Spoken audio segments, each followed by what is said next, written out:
السلام عليكم ورحمة الله وبركاته. الحمد لله الذي هدانا لهذا وما كنا لنهتدي لولا أن هدانا الله، والصلاة والسلام على سيدنا ونبينا ورسولنا وحبيبنا وشفيعنا وقائدنا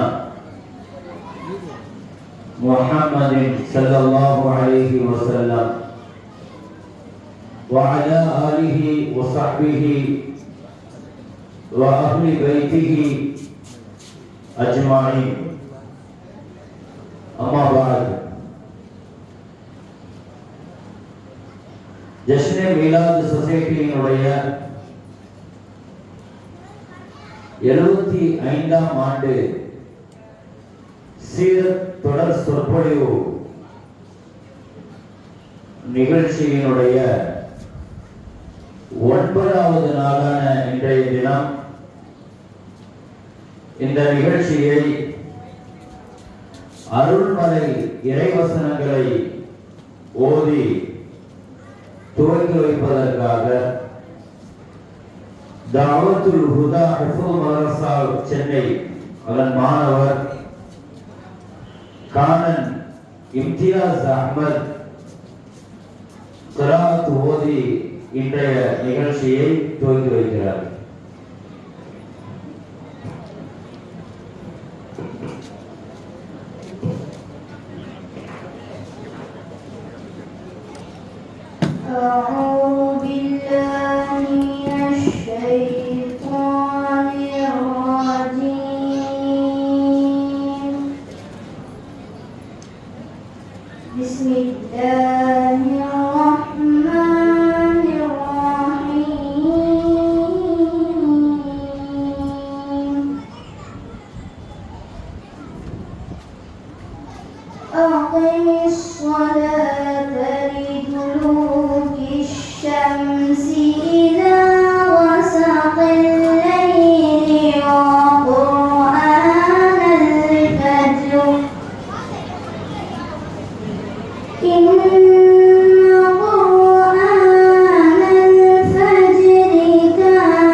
الظالمين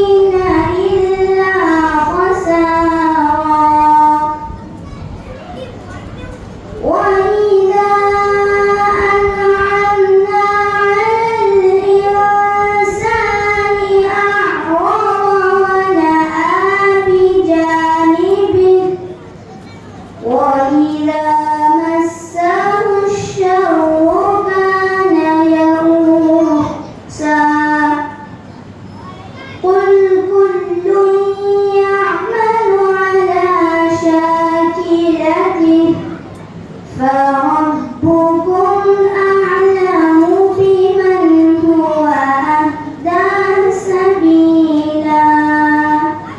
صدق الله العظيم. السلام عليكم ورحمة الله وبركاته.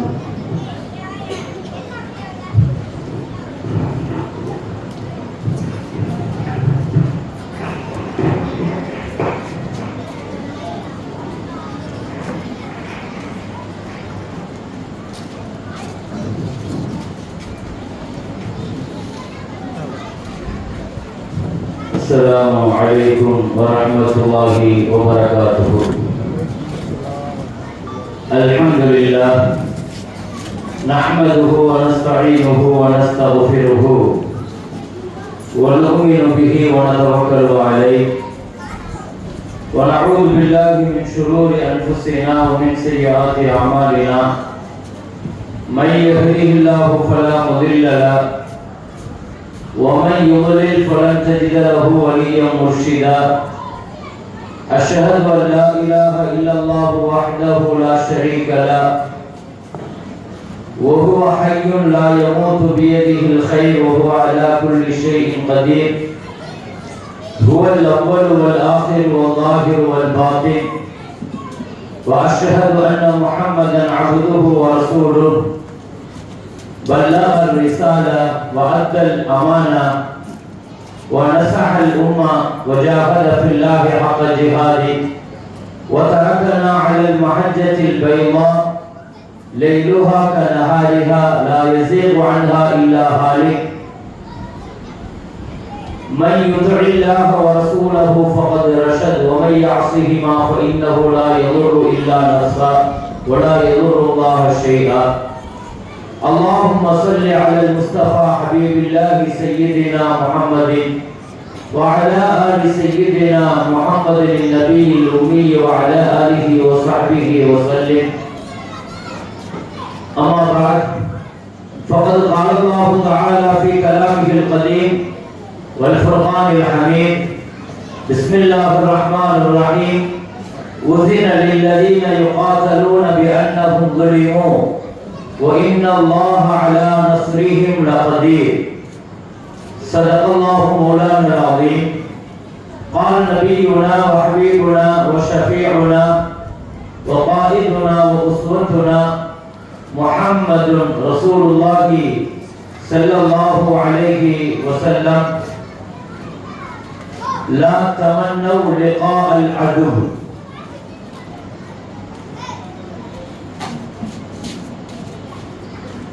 قال البوصيري رحمه الله: وصل حنينا وصل بدرا وصل وحدا. அளவற்ற அருளாளன் நிகரில்லா அன்புடையோன் எல்லாம் உள்ள அல்லாஹுவை போற்றி புகழ்ந்தவனாக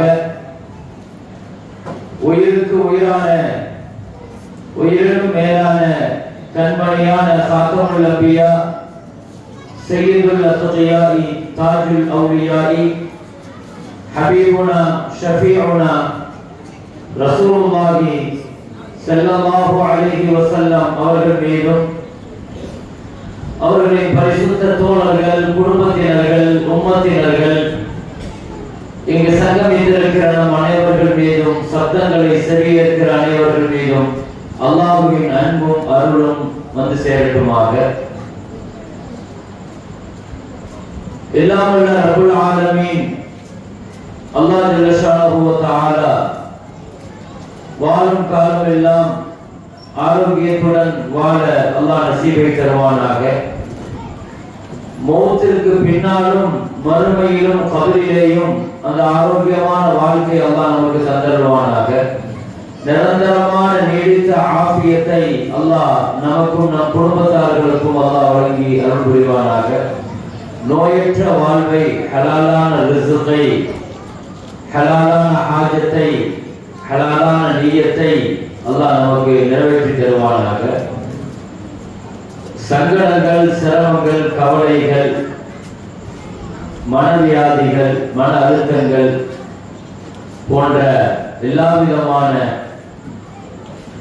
நோய்களிலிருந்தும் அல்லாஹ் நம்மையும் நம் குடும்பத்தையும் ரப்புல் ஆலமீன் அல்லாஹ் பாதுகாப்பானாக. நம்முடைய மக்களை எல்லா விதமான தீங்குகளை விட்டும் தீய தொடர்புகளை விட்டும் மக்களை பாதுகாத்து சாலிஹான மக்களாக நல்ல பழக்க வழக்கங்கள் உள்ள அஹ்லாக்குள்ள பிள்ளைகளாக படைத்தவனுக்கு கட்டுப்பட்டு நடக்கிற மக்களாக பெற்றோர்களுக்கு மரியாதை செய்து வளர்கிற மக்களாக நம் மக்களையும் அவர்களுக்கு முன்னோடியான முத்தகீன்களான முன்மாதிரியான நம்மையும் அல்லாஹ் கபூல் செய்வானாக. நம்முடைய மக்களுடைய வாழ்க்கையில் நடக்கிற எல்லா கண்குளிர்ச்சிகளையும் ஆரோக்கியத்துடன் ஆயுளுடன் கண்டுகளிக்கிற நல்ல நசீபை அல்லாஹ் நம் அனைவர்களுக்கும் தந்தருள்வானாக. மருத்துவமனை கஷ்டங்கள், சிரமங்கள், செலவுகள், சங்கடங்கள், மன உளைச்சல்கள் அனைத்தை விட்டு அல்லாஹ் நம்மையும் நம் குடும்பத்தையும் அல்லாஹ் பாதுகாப்பானாக. கண்ணியமிக்க முஃமினீன்களே, ஜஷ்ன மீலாத் சொசைட்டியினுடைய 75ஆம் ஆண்டு பவள விழா, இந்த மீலாது தொடர் சொற்பொழிவு நிகழ்ச்சி அல்லாஹ்வின் மாபெரும் அருளால் இதுவரை 8 நாட்களை நாம் பூர்த்தி செய்திருக்கிறோம். 9வது தினமான இன்றைய தினம் இனி ஒரு முக்கியமான தொடர் வரிசையின் தலைப்பிலே சில விஷயங்களை நாம் பார்க்க இருக்கிறோம். இதுவரை 8 நாட்களில் நபிகள் நாயகம் ஸல்லல்லாஹு அலைஹி வஸல்லத்தினுடைய வரலாற்று தொடரிலே ஸல்லல்லாஹு அலைஹி வஸல்லம் எந்த பூமியில் பிறக்க வேண்டும், அந்த அரபுலகம், அந்த குறைஷி குடும்பம், பனு ஹாஷிம் குடும்பம், அந்த பூமியை, அந்த குடும்பத்தை, அந்த பாரம்பரியத்தை அல்லாஹ் தேர்வு செய்த பின்னணி என்று வரலாற்றில் தொடங்கி நபிகள் நாயகம் ஸல்லல்லாஹு அலைஹி வஸல்லத்தின் பிறப்பு, அதை தொடர்ந்து சிறு வயது வாலிபம், வியாபாரம் என்றும், அதை தொடர்ந்து முஹம்மது ஸல்லல்லாஹு அலைஹி வஸல்லத்தினுடைய வியாபாரம் என்றும், அதை தொடர்ந்து ஸல்லல்லாஹு அலைஹி வஸல்லத்தினுடைய நபித்துவ வாழ்க்கை என்றும், பின்னால் மக்காவினுடைய 10 ஆண்டு காலங்கள் என்றும், மக்காவின் நிறைவான 3 ஆண்டு காலங்கள் என்று நேற்றைய தினம் சுமார் 13 ஆண்டு கால மக்கா வாழ்க்கையை நாம் இதுவரை 8 நாட்களில் நிறைவு செய்திருக்கிறோம். இனி நான் நேற்றைய தினம் குறிப்பிட்டது போல இந்த தொடர் நிகழ்ச்சியை நிறைவு செய்வதற்கு 3 நாட்கள் இருக்கிறது.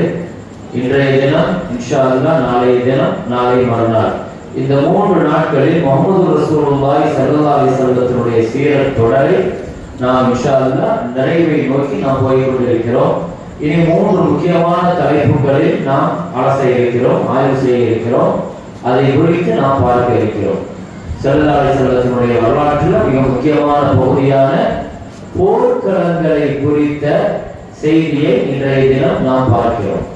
நபி ஸல்லல்லாஹு அலைஹி வஸல்லத்தினுடைய மதீனா வாழ்க்கையினுடைய தொடக்கத்திலிருந்து, இன்னும் சொல்ல போனால் ஹிஜ்ரத்தினுடைய வரலாறிலிருந்து, ஸல்லல்லாஹு அலைஹி வஸல்லம் ஹிஜ்ரத் பயணம் செய்ததிலிருந்து சுமார் போர்க்களங்களை சந்தித்த காலங்கள் என்று என்னென்ன சில போர்க்களங்கள், என்னென்ன காரணங்களினால் போர்க்களங்களினுடைய பின்விளைவுகள், போர்க்களங்களில் முஸ்லிம்கள் நடந்து கொண்ட முறைகள், இது குறித்த ஒரு சில செய்திகளை நாம் இன்றைய தினம் பார்ப்போம்.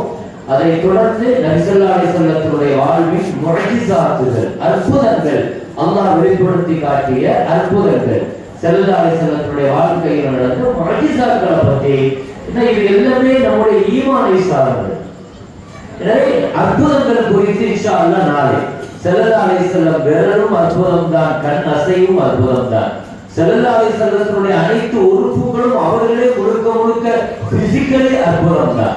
அதை தாண்டி ஸல்லல்லாஹு அலைஹி வஸல்லம் இந்த உலகத்தில் நிகழ்த்தி காட்டிய முஅஜிஸாக்கள், அது குர்ஆனாக இருக்கலாம், சஹாபாக்களாக இருக்கலாம், இப்படி எண்ணற்ற அற்புதங்களை இந்த உலகத்தில் ஸல்லல்லாஹு அலைஹி வஸல்லம் தங்களுடைய நபித்துவத்திற்கு வலு சேர்ப்பதற்காக வெளிப்படுத்திய அற்புதங்களை சொன்னால்தான் நபியினுடைய வரலாறு நிறைவு பெறும். எனவே நாளைய தினம் முஅஜிஸாத்துகள் பற்றி நாம் பார்க்க இருக்கிறோம். இன்ஷா அல்லாஹ் நாளை மறுநாள் ஞாயிற்றுக்கிழமை இன்ஷா அல்லாஹ் ஸல்லல்லாஹு அலைஹி வஸல்லம் வாழ்வின் கடைசி பகுதியான வஃபாத்து, ஸல்லல்லாஹு அலைஹி வஸல்லம் மௌத், அடக்கம், அது சார்ந்த விஷயங்கள் இந்த உம்மத்திற்கு அவர்கள் நிறைவாக சொன்ன செய்திகள். வாழ்நாளின் கடைசியில் இந்த உம்மத்து நடந்து கொண்ட அந்த 17 நாட்கள், இதையெல்லாம் இன்ஷா அல்லாஹ் நாம் நிறைவாக ஞாயிற்றுக்கிழமையுடன் இன்ஷா அல்லாஹ் நாம் இந்த வரலாற்று தொடரை இன்ஷா அல்லாஹ் நிறைவு செய்ய இருக்கிறோம். அந்த அடிப்படையில் நாம் இன்றைய தினம் நபிகள் நாயகம் ஸல்லல்லாஹு அலைஹி வஸல்லத்துடைய ஹிஜ்ரத் முதல் கொண்டு ஸல்லல்லாஹு அலைஹி வஸல்லம் சந்தித்த போர்க்களங்கள் வரை, மினல் ஹிஜ்ரத்தி இலா கஸ்வாத், போர்க்களங்கள் வரை, ஹிஜ்ரத் தொடர்பு போர்க்களங்கள் வரை நடைபெற்ற நிகழ்வுகள், மதீனா வாழ்க்கையினுடைய தொடக்கங்கள் எப்படி நடந்துச்சு, என்ன நடந்துச்சு, ஹிஜ்ரத்துங்கிறது என்ன, ஹிஜ்ரத்தினுடைய வரலாற்று பின்னணி என்ன என்பதை நாம் இன்ஷா அல்லாஹ் இன்றைக்கு பார்க்க இருக்கிறோம். நேற்று முக்கியமான நாம் சொன்னோம் 3 வரலாறுகள் என்று சொன்னோம். தாயிஃபும் மிஅராஜும் மட்டும்தான் நேற்றைய தினம் கோடிட்டு காட்ட முடிந்தது. எனவே ஹிஜ்ரத்தினுடைய வரலாற்றை நம்மால் கோடிட்டு காட்ட முடியவில்லை என்ற காரணத்தினால் இன்றைய தினம் இன்ஷா அல்லாஹ் ஸல்லல்லாஹு அலைஹி வஸல்லம் பயணித்த ஹிஜ்ரத்தினுடைய பயணம் அது எப்படி நடந்தது என்பதை நான் வரலாற்றில் ஸல்லல்லாஹு அலைஹி வஸல்லம் எப்படி பயணிச்சாங்க அப்படிங்கறத பத்தி நான் சொல்லல. அந்த ஹிஜ்ரத்தினுடைய வரலாற்றில இந்த உம்மத்திற்கு இன்னைக்கு அதனுடைய பாடம் என்ன, இன்னைக்கு இந்த உம்மத்து அதிலிருந்து என்ன பாடம் எடுக்கணும், இன்னைக்கு இன்றைய காலகட்டத்தில் இந்த சமுதாயம் ஹிஜ்ரத்தினுடைய வரலாற்றிலிருந்து நாம் என்ன படிப்பினை எடுக்கிறோம் என்பதுதான் அந்தந்த இடங்களில் ஹிஜ்ரத் பயணத்தில் நாம் கோடிட்டு காட்ட வேண்டிய மிக முக்கியமான விஷயம். நான் ஏற்கனவே கடந்த 2-3 தினங்களுக்கு முன்னால சொல்லிட்டேன், மக்கா வாழ்க்கையிலிருந்து நேர் வித்தியாசப்பட்டு இருக்கும் மதீனா வாழ்க்கை. மக்காவோட ஸல்லல்லாஹு அலைஹி வஸல்லம் பார்த்த மாதிரி மதீனாவை நீங்க பார்க்க முடியாது. ஏன்னா மக்காவோட ஸல்லல்லாஹு அலைஹி வஸல்லம் ஒரு ஆன்மீக தலைவராக, ஒரு சமுதாய தலைவராக இப்படியே இருந்து பார்த்து பழக்கப்பட்ட 13 வருஷம் இதே மாதிரி ஸல்லல்லாஹு அலைஹி வஸல்லம் மதீனாவோட இருந்தாங்கன்னு நினைச்சிட கூடாது.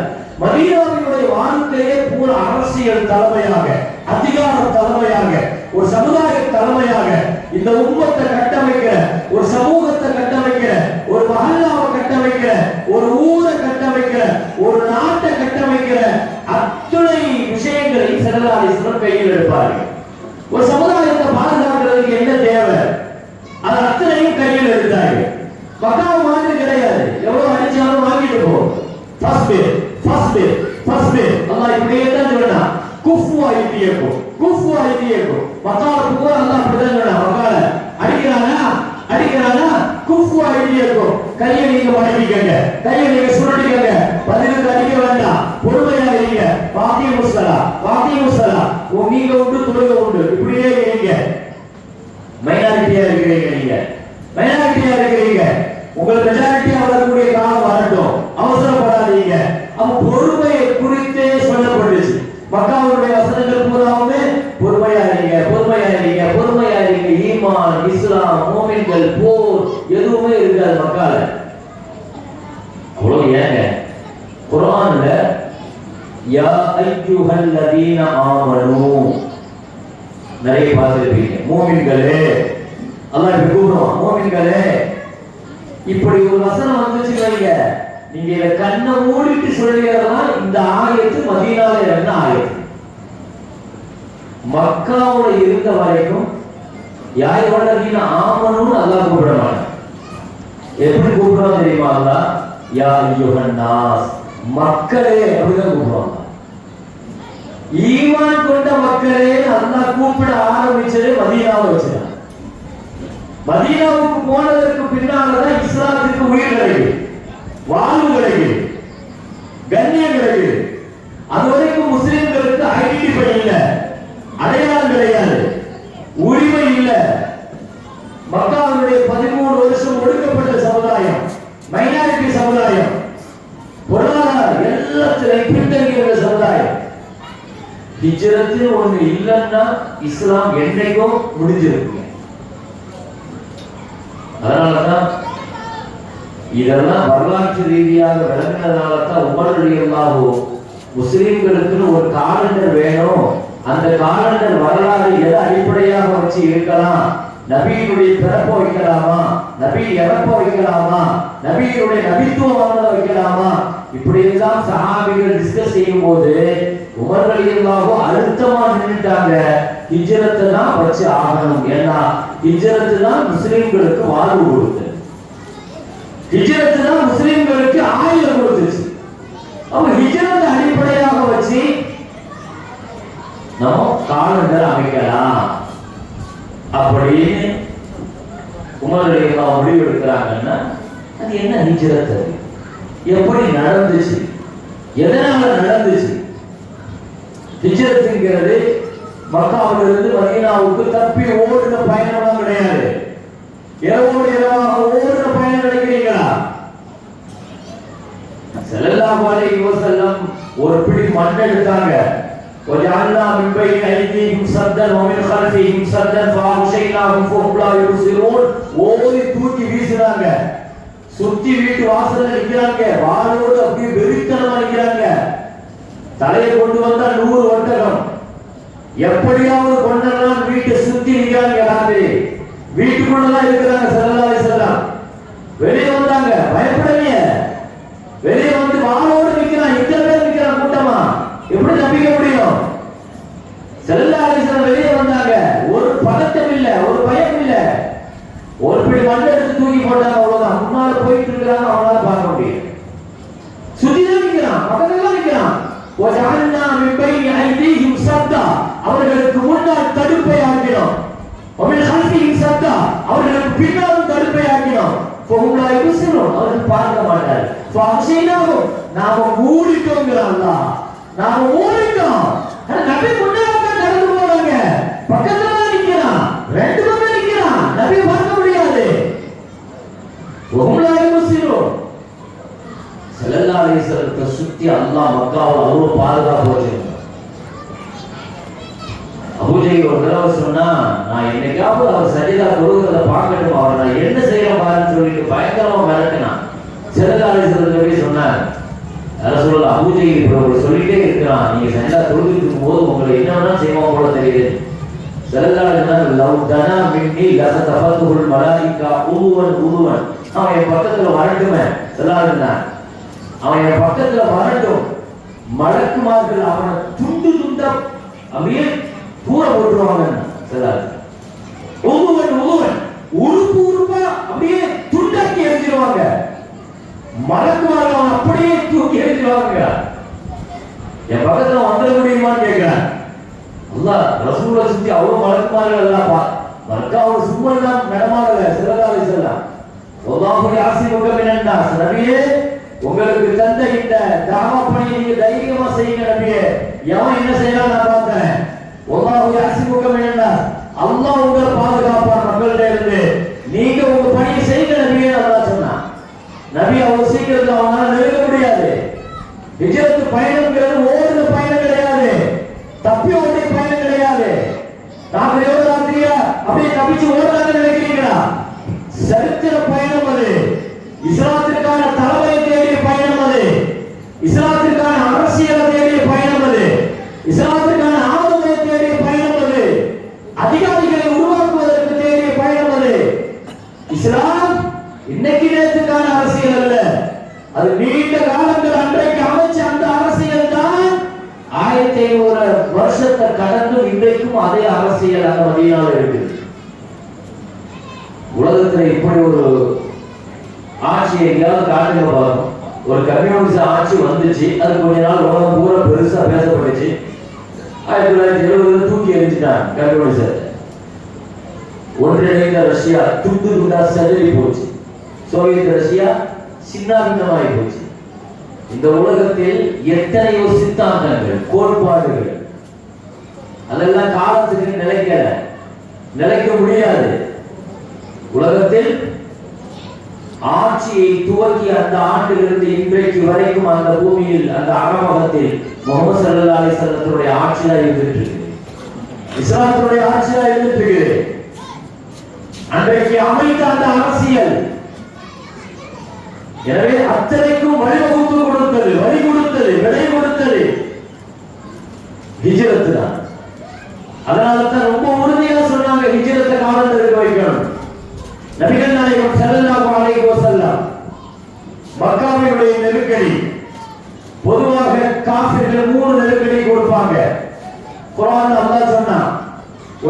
யம்குரு பிகல்லதீன கஃபரு, நபியே உங்களுக்கு காஃபிர்கள் 3 சூழ்ச்சி செஞ்சாங்க. லியுஸ்பிது, ஒண்ணே உங்களை அரெஸ்ட் பண்ணணும், சிறைவைக்கணும். அவ யக்துலு, அல்லது உங்களை கொல்லணும். அவ யுஃரிஜு, அல்லனா உங்களை ஊரை விட்டு நாடு கடத்தணும், வெளியே போடணும். இந்த 3 திட்டம் போடுறாங்க. நபியே அவன் என்ன வெளியே போக வைக்கிறது? அவன் வெட்டி என்ன நீங்க போகிறது? நீங்க போங்க நபியே, உங்களுக்கான பூமி மதீனா இருக்கு. நான் ஏற்கனவே சொன்ன மாதிரி 3 வருஷம் அந்த மதீனாவுக்கு போறதுக்கான திட்டங்களை பூரா ஸல்லல்லாஹு அலைஹி வஸல்லம் வகுத்துட்டார். இந்த சமுதாயத்தினுடைய துரதிஷ்டம் என்ன தெரியுமா? இந்த சமுதாயத்துல எதற்குமே திட்டம் கிடையாது. நம்ம தோற்று போறதுக்கான காரணங்கள் அது டார்கெட் இல்ல. தஹ்தீத் அரபியில சொல்லுவாங்க, ஹிஜ்ரத்துல நாம படிக்க வேண்டிய முதல் பாடமே அதுதான். ஸல்லல்லாஹு அலைஹி வஸல்லம் திட்டமிடாம எதையுமே செய்ய மாட்டார். திட்டமிடணும். நம்ம வீட்டுக்கு ஒரு கல்யாணம்னா திட்டமிடணும் இல்லையா? அப்போ பண்ண ஒரு வருஷத்துக்கு முன்னால இருந்து மண்டபம் முடிக்கிறதுல இருந்து அது செய்யறது அதெல்லாம் நாம் திட்டமிடணும். ஒரு வீடு கட்டுறதுக்கு எவ்வளவு நாள் பெருசா திட்டம் போடணும்? எல்லாத்துலயும் திட்டம் இருக்குது. மார்க்க விஷயங்கள்ல, தீனுடைய விஷயங்கள்ல, உம்மத்தை பாதுகாக்கிறதுல, மஹல்லாவை கட்டமைக்கிறதுல, ஜமாத்தை கட்டமைக்கிறதுல, இளைஞர்களை பாதுகாக்கிறதுல, பெண்களை பாதுகாக்கிறதுல, குழந்தைகளை பாதுகாக்கிறதுல என்ன திட்டம் வச்சிருக்கிறோம்? 10 வருஷம் திட்டம் இருக்கா நம்மள்கிட்ட? ஸல்லல்லாஹு அலைஹி வஸல்லம் மதீனாவுக்கு போகும்போதே முதல்ல 10 ஆண்டு திட்டத்தோடு தான் உள்ள போனாங்க. இந்த சமுதாயம் முதல்ல தோற்று போகிற இடமே அதுதான். நம்மளுடைய திட்டம் கிடையாது. நான் தெளிவாக சொல்றேன், எந்த மஹல்லாவிலையும் வசதி இருக்குது, நல்ல செய்றீங்க, அதெல்லாம் ஒரு பக்கம் தான். திட்டம் இருக்குதா? உங்களுடைய 10 வருஷம் திட்டத்தை காட்டுங்க, 15 வருஷம் திட்டம் காட்டுங்க. தஹ்தீத் கிடையாது. திட்டமிடாத சமுதாயம் தன்னுடைய முயற்சிகளை வீணாக்கிடும், தோல்விகள் தான் கிடைக்கும். ஹிஜ்ரத் ஸல்லல்லாஹு அலைஹி வஸல்லம் தூர நோக்காக அழகாக திட்டமிடுறாங்க. என்ன செய்யணும், எப்படி போகணும், எங்க போகணும், யார் கூட வரணும், அதுக்கு பின்னால என்னென்ன நடக்கணும். அற்புதமான அந்த ஸல்லல்லாஹு அலைஹி வஸல்லத்துடைய திட்டமிடலை நீங்க யோசிச்சு பார்த்தீங்கன்னு அப்படியே ஆச்சரியமா இருக்குங்க. எங்க போய் இந்த அரசியலை படிச்சாங்க? எங்க போய் உட்கார்ந்து இந்த பாடமாக படிச்சாங்க ஸல்லல்லாஹு அலைஹி வஸல்லம்? உலகத்தினுடைய அரசியல்வாதிகள் எல்லாம் பிச்சை எடுக்கணும் ஸல்லல்லாஹு அலைஹி வஸல்லம். அப்படி ஒரு அரசியல், உலகத்திற்கு அரசியல் நெறிமுறைகளை சொல்லிக் கொடுத்தார் நபி ஸல்லல்லாஹு அலைஹி வஸல்லம். அழகான திட்டமிடல். 14 நாள் பயணம்.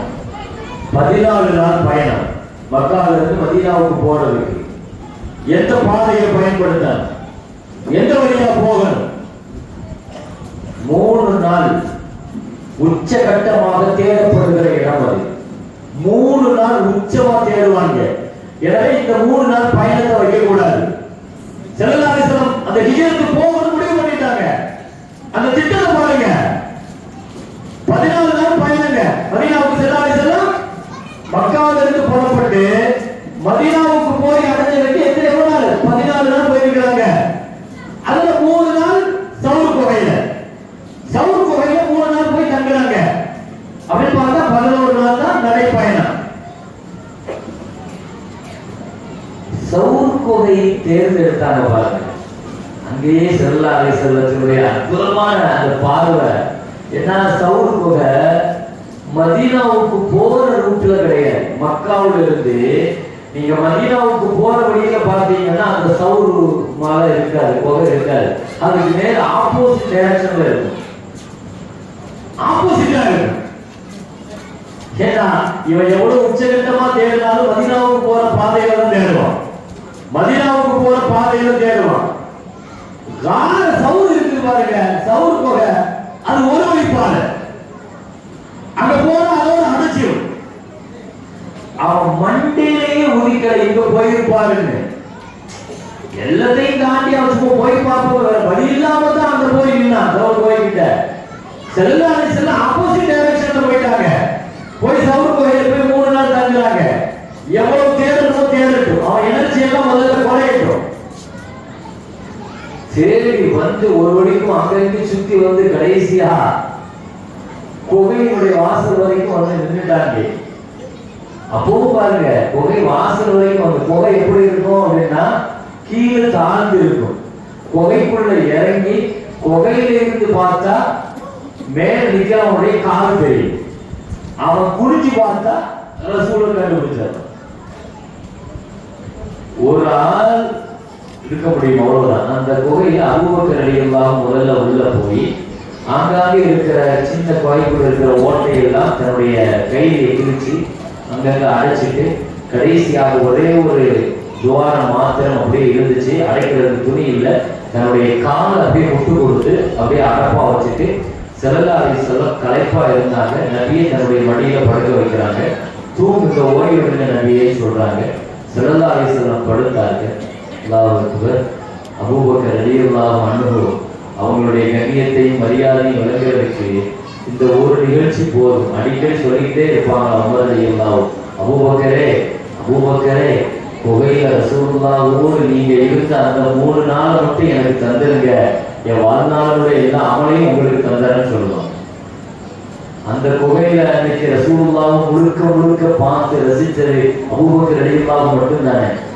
ஒரு சின்ன குகை, 2 பேர் மட்டும் இருக்கிற மாதிரி உள்ள ஒரு குகையில 3 நாள் ரசூலுல்லாஹோடு சித்திக் நாயகர் இருந்திருக்கிறாங்கன்னா அல்லாஹ் ஒரு பெரிய நசீபானவங்க. அவங்க நபியை பார்த்து பார்த்து பார்த்து பார்த்து அப்படியே அல்லாஹ் அக்பர் அந்த நூறு ஃபைலானாகி அபூபக்கர் ரலியல்லாஹு மேல அந்த நூறு அப்படியே பட்டு பட்டு பட்டு பட்டு சஹாபாக்கள் சொன்னாங்க, மதீனாவுக்கு வராங்க, அபூபக்கர் யாரு ரசூல் யாரு தெரியல இருக்குங்க.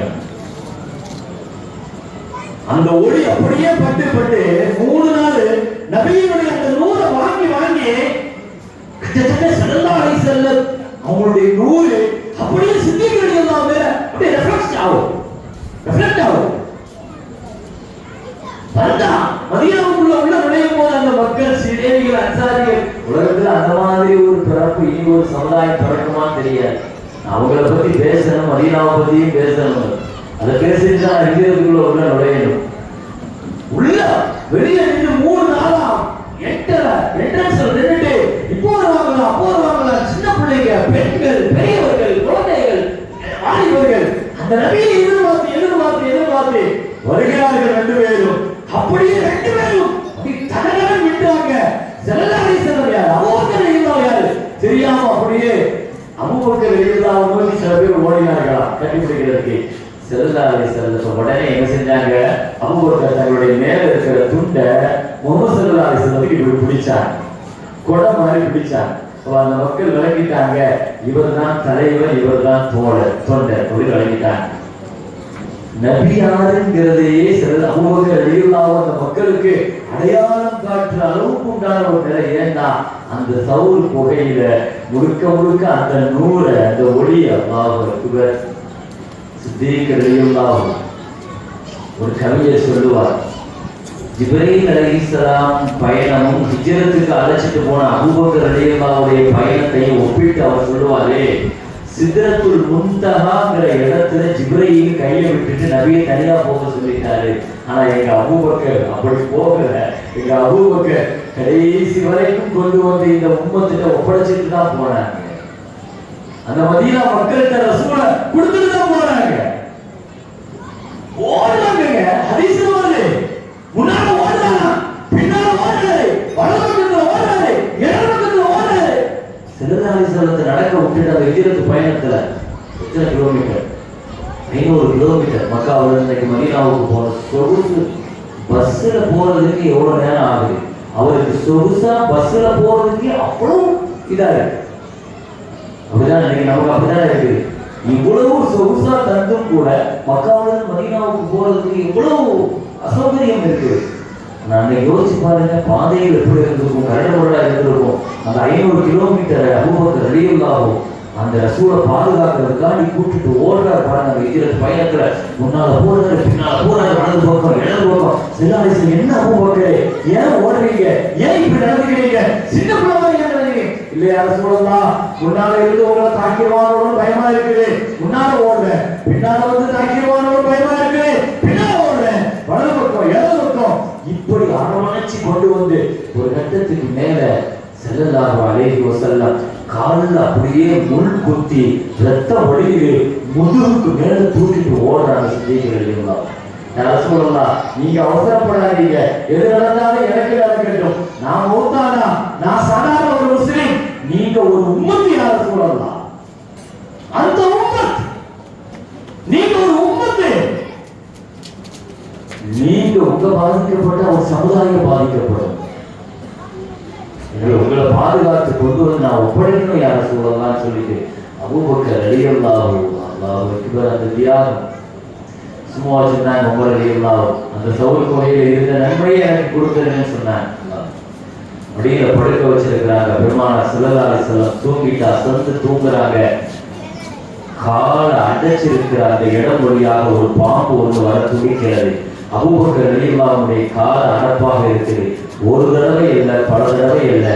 அந்த பாம்பு அப்படியே அபூபக்கர் தம்பி பேசாம பிள்ளைங்க அந்த போக பிள்ளைங்க பண்ண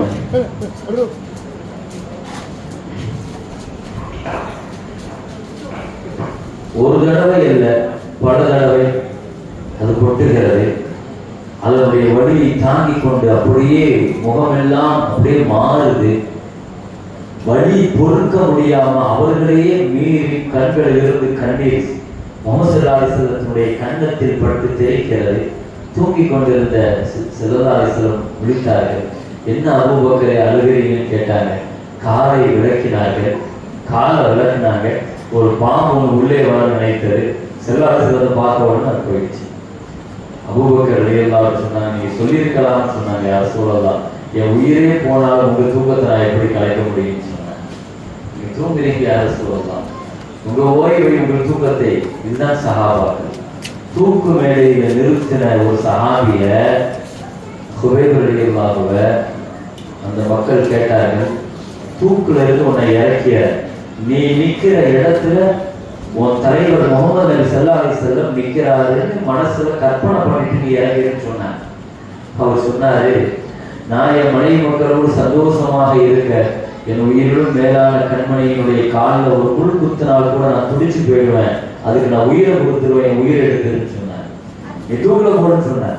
உலகத்துல அப்பதான் அதை பார்த்து அபூ சுஃபியான் சொன்னாரு, நான் உலகத்துல எத்தனையோ தொண்டர்கள் தம் தலைவரை நேசிச்சதை பார்த்திருக்கிறேன், ஆனா முஹம்மது ஸல்லல்லாஹு அலைஹி வஸல்லமுடைய தோழர்கள் முகமது நபியை நேசிச்ச மாதிரி உலகத்துல இந்த நேசத்தையும் இந்த மஹப்பத்தையும் உலகத்துல நான் எங்கேயும் பார்த்ததில்லை.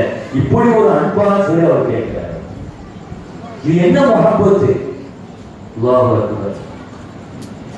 எனவே முஹம்மது ஸல்லல்லாஹு அலைஹி வஸல்லம் ஹிஜ்ரத்துக்கான திட்டமிடுதலில் ஸல்லல்லாஹு அலைஹி வஸல்லம் சவுல் கோயிலில் தங்கியிருந்த அந்த 3 நாள் அஸ்மா ரலியல்லாஹு அன்ஹா உணவு கொண்டு வருவார்கள். அப்துல்லா ரலியல்லாஹு அன்ஹு சொன்னாங்க, நீங்க மக்காவுடைய செய்தியை எங்களுக்கு பாஸ் பண்ணணும். இன்னொரு வேலைக்காரர் அவர்கிட்ட சொன்னாங்க, நீங்க ஆடுகள், நாங்க போற இடத்துல ஆடுகள் மேய்ச்சிக்கிட்டே வரணும். எதுக்காக? ஏன்னா எங்களுடைய காலடி தடத்தை பார்த்துட்டு அவன் வந்துடுவான் பின்னால. அதனால எங்கள் காலடி தடத்தை அழிக்கிறதுக்கு ஆடுகளை நீங்க பின்னாலே நீங்க ஓடிட்டு வரணும். இதெல்லாம் தவக்குழுக்கு மாற்றம் இல்லைங்க. அல்லாஹ் நம்பிக்கை இல்லையா, தவக்குள் இல்லையா? சில பேர் இப்படி பேசிட்டு இருப்பான். தவக்குள்னா என்னன்னே தெரியாது. ஒட்டகத்தை கட்டி போட்டுட்டு தான் அல்லாஹ் நம்பிக்கை வைக்கணும். ஒட்டகத்தை கட்டி போட்டுட்டு தான் அல்லாஹ் நம்பணும். இவர் அல்லாஹ் நம்புறது, அல்லாஹ் நம்பிக்கை வச்சிருக்க சாமி இருப்பேன். உமர் ரலியல்லாஹு அன்ஹு பள்ளிவாசல்லே உட்கார்ந்துருந்தாங்க. அவங்க கூப்பிட்டு கேட்டாங்க, நீங்க எல்லாம் யாருப்பான்னு கேட்டாங்க. மண் அத்து நீங்க எல்லாம் யார்? நாங்கெல்லாம் முத்தவக்கீல், அல்லாஹ் மேல தவக்குள். நீங்க சம்பாதிக்க போக மாட்டீங்களான்னு கேட்டாங்க. இல்லை, நாங்கள் அல்லாஹ் மேல தவக்குள் வச்சிருக்கிறோம். நீங்க முத்த வக்கீல் கிடையாது, முத்த அக்கீல். நீ கூட சாப்பிடணும். இவ்வளவு கூட அடிச்சு வரட்டு நாங்கள் உணர்வு பள்ளிவாசலே ஒவ்வொரு அடிச்சு வரட்டு. சம்பாதிக்க போகாம நான் அல்லாஹ் மேல நம்பிக்கை வச்சிருக்கிறேன், அல்லாஹ் மேல. இது தவக்குள் கிடையாது. காலையில வெள்ளனை எழுந்திருச்சு ஒருத்தர் வாட்டமா போனாரு. செல்லாத சாபாக்கள் யார் சொல்லலாம், எப்படி பாருங்க, நல்ல பிசிக்கலி ஃபிட்னஸா இருக்கிறாரு, நல்ல ஜிம்பாரியா இருக்கிறாரு. இவர் மட்டும் போர்க்களத்துக்கு வந்தால் எவ்வளவு சந்தோஷமா இருக்கிறார். செல்லாத அவரை கூப்பிட்டு கேளுங்க, அவர் கூட குடும்பத்துக்கு சம்பாதிக்க போறாரு. அவரும் ஃபீஸபில்லாத அல்லாஹ்வுடைய பாதையில தான் போறாரு. நான் செல்லாத மனைவி மக்களை காப்பாற்றுறதுக்கு, மக்களை காப்பாற்றுறதுக்கு வியாபாரத்துல போய் உட்கார்றாரு. அவரும் ஃபீஸபில்லாத அல்லாஹ்வுடைய பாதையில தான் போறாரு. தவக்குள்ளது. வேலையை செஞ்சுட்டு அல்லாஹ் மேல நம்பிக்கை வைக்கணும். நான் மருந்து எடுத்துக்க மாட்டேன், எனக்கு ஆரோக்கியத்தை தரணும், அது நடக்காது. அது நம்பிக்கை இல்லை, ஈமான் இல்லை. நான் டாக்டரை பார்க்க மாட்டேன், நோயை தந்தவர் சிவாவை தருவான். இது பேசுறதுக்கு வேணா அழகா இருக்கும், ஆனா இதுக்கு பேர் தவக்குள் நினைச்சிட்டு இருக்கிறாங்க. இது இல்லை பெருமக்களை, தவக்குள்கிறது. அல்லாஹ் மேல நம்பிக்கைங்கிறது நம்ம செய்ய வேண்டிய காரியத்தை செஞ்சுட்டு அதுக்கு பிறகு அல்லாஹ் மேல நம்பிக்கை. இது சொன்னதுனால ஒரு செய்தி எனக்கு ஞாபகத்துக்கு வருது. முன்னால ஒரு நபி பள்ளிவாசலுக்கு வந்தாரு. பள்ளிவாசலுக்கு வந்து தன்னுடைய கோவில் இருக்கிறது, அது வாகனம் வருது. அன்னைக்கு அதுதான் பெரிய வாகனம், பென்ஸ் இருக்குது, BMW இருக்குது. அதே மாதிரி அன்னைக்கு பெரிய கார் இருக்கிறது, அதுதான். அவர் பள்ளிவாசல நிப்பாட்டில் உள்ள போய் கொடுத்து வரலான்னு போனாரு. வெளியே வரதுக்குள்ள அவர் கோவிலுக்கு வரைய ஒரு ஆடையை கொண்டு போயிட்டான், சிரிச்சு போயிட்டான். அவர் வந்து பார்க்கிறார், நான் ஒரு நபி, அல்லாஹ்ட்ட துஆ செஞ்சார், யா அல்லாஹ் என் வாகனத்தை திருடுறது கூட எனக்கு பிரச்சனை இல்லை, ஒரு நபி கூட பார்க்காம கை வச்சுட்டு போயிருக்கான் பத்தியா, ஒரு நபியுடைய வாகனத்தை திருடி போயிருக்கான், யாரும் எனக்கு காட்டுன்னு கேட்டாங்க. அல்லாஹ் சொன்னா, உங்களுக்கு முன்னால் அவன் கேட்டுட்டான், தெரியாம திருடிட்டேன், நீ என்ன காட்டி கொடுத்துறாருன்னு அவன் கேட்டுட்டான். அவன் துவாவை நான் கபூலாக்கிட்டேன்ட்டான்ல, அவன் துவாவை கபூலாக்கிட்டேன், அதனால அவன் யாரும் சொல்ல முடியாதுன்னுட்டான்ல. கட்டி போட்டதுக்கு பின்னால ஹதீஸ்ல வந்து மிஅராஜ்ல ஸல்லல்லாஹு அலைஹி வஸல்லம் புராக்ல போனாங்க, பைத்துல் முகத்தஸுக்கு போனாங்க. அங்க இருந்து பைத்துல் முகத்தஸ புராக்க கட்டி போட்டாங்க ஸல்லல்லாஹு அலைஹி வஸல்லம். அந்த அடையாளம் இருந்துச்சுங்கறாங்க ஹதீஸ்ல. புராக்க பைத்துல் முகத்தஸுடைய ஒரு தூண்ல கட்டி போட்ட அடையாளத்தை காலையில் நான் பார்த்தேன், இருக்கமான சொல்றார். புராக்க கட்டி போடணும், ஏன் கட்டி போடணும்? புராக்க ஓடிடுமா? அது நபிக்காக வந்து வாகனம், அது விண்ணோகத்துக்கு போக வந்த வாகனம். அதை கட்டி போட தேவையில்லை. இந்த உம்மத்திற்கு பாடம் கொடுக்குறாங்க, ஒட்டகத்தை கட்டி போடு, அப்ப அல்லாஹ் மேல நம்பிக்கை. கட்டி போட்டு நம்ப, உழைச்சிட்டு நம்ப. அசை மின்னா வல் இத்மாமு மினல்லாஹ், முயற்சி உன் பக்கம் இருக்கட்டும், முடிவாக்கி தருவது அல்லாஹ் பக்கம். நீ பாதி எடுத்து வைக்கணும் இல்லையா, பாதி உன் மேல இருக்கு இல்லையா? அடிக்கடி அல்லாஹ்விட்ட கேட்டாங்க, அறிவுக்கும் தவக்குலுக்கும் என்ன வித்தியாசம் கேட்டாங்க, விதிக்கும் அறிவுக்கும் என்ன வித்தியாசம்? அடிக்கடி அல்லாஹ் சொன்னாங்க, ஒரு காலை தூக்குனாங்க, ஒரு காலை தூக்குனாரு, இன்னொரு காலை தூக்குனாரு, இல்ல அப்படியே தூக்க முடியாதுன்னு. அதுதான் உன் முயற்சி பாதி இருக்கும், மீறி ஒன்று நடக்காது. அது அல்லாஹ்வுடைய கலாக்கத்தில். கலாக்கத்திலே முயற்சியும் புரிஞ்சுக்கணும், ரெண்டும் சேர்ந்த மாதிரி இருக்கணும். எனவே நபி ஸல்லல்லாஹு அலைஹி வஸல்லம் திட்டமிடுதலில் தவக்குலுக்கு மாற்றம் இருக்காது. முயற்சியை செஞ்சுட்டு அல்லாஹ் என்ன செய்வாங்க. ஜம்சம் எப்படி கிடைச்சிச்சு? ஜம்சம் நீர் எப்படி கிடைச்சிச்சு? அந்த அம்மா ஓடினாங்க, ஹாஜரா அம்மா நினைச்சிட்டாங்க. 7 தடவை அல்லாஹ் ஓட வச்சு பின்னால் தான் கொடுத்தாங்க. சைன் சொல்றோம் இல்லையா? சைன் என்ன அர்த்தம்? சைன்களுக்கு என்ன அர்த்தம்? முயற்சி பண்றதுன்னு அர்த்தம், ஓடுறதுன்னு அர்த்தம். அல்லாஹ் நினைச்சிருந்தா கபாவுக்கு பக்கத்துல சப்தம் இருக்குது, சபாவோட இருக்குது. அந்த அம்மா தண்ணியை தேடி அங்க வருது, சபால வருவா வருவா. அல்லாஹ் என்ன சொல்றான்? நீ முயற்சி பண்ணு, சப்தம் கிடைக்கும். உங்க முயற்சியை முடிச்சிருங்க. நீ தவக்குலுங்கிற பேர்ல முரத்தனமான தவக்குல் பேசாத. நீ செய்யற முயற்சியை செய், ஓடுங்க. ஹஜ் அதான் சொல்லுது, சரி அதான் சொல்லுது.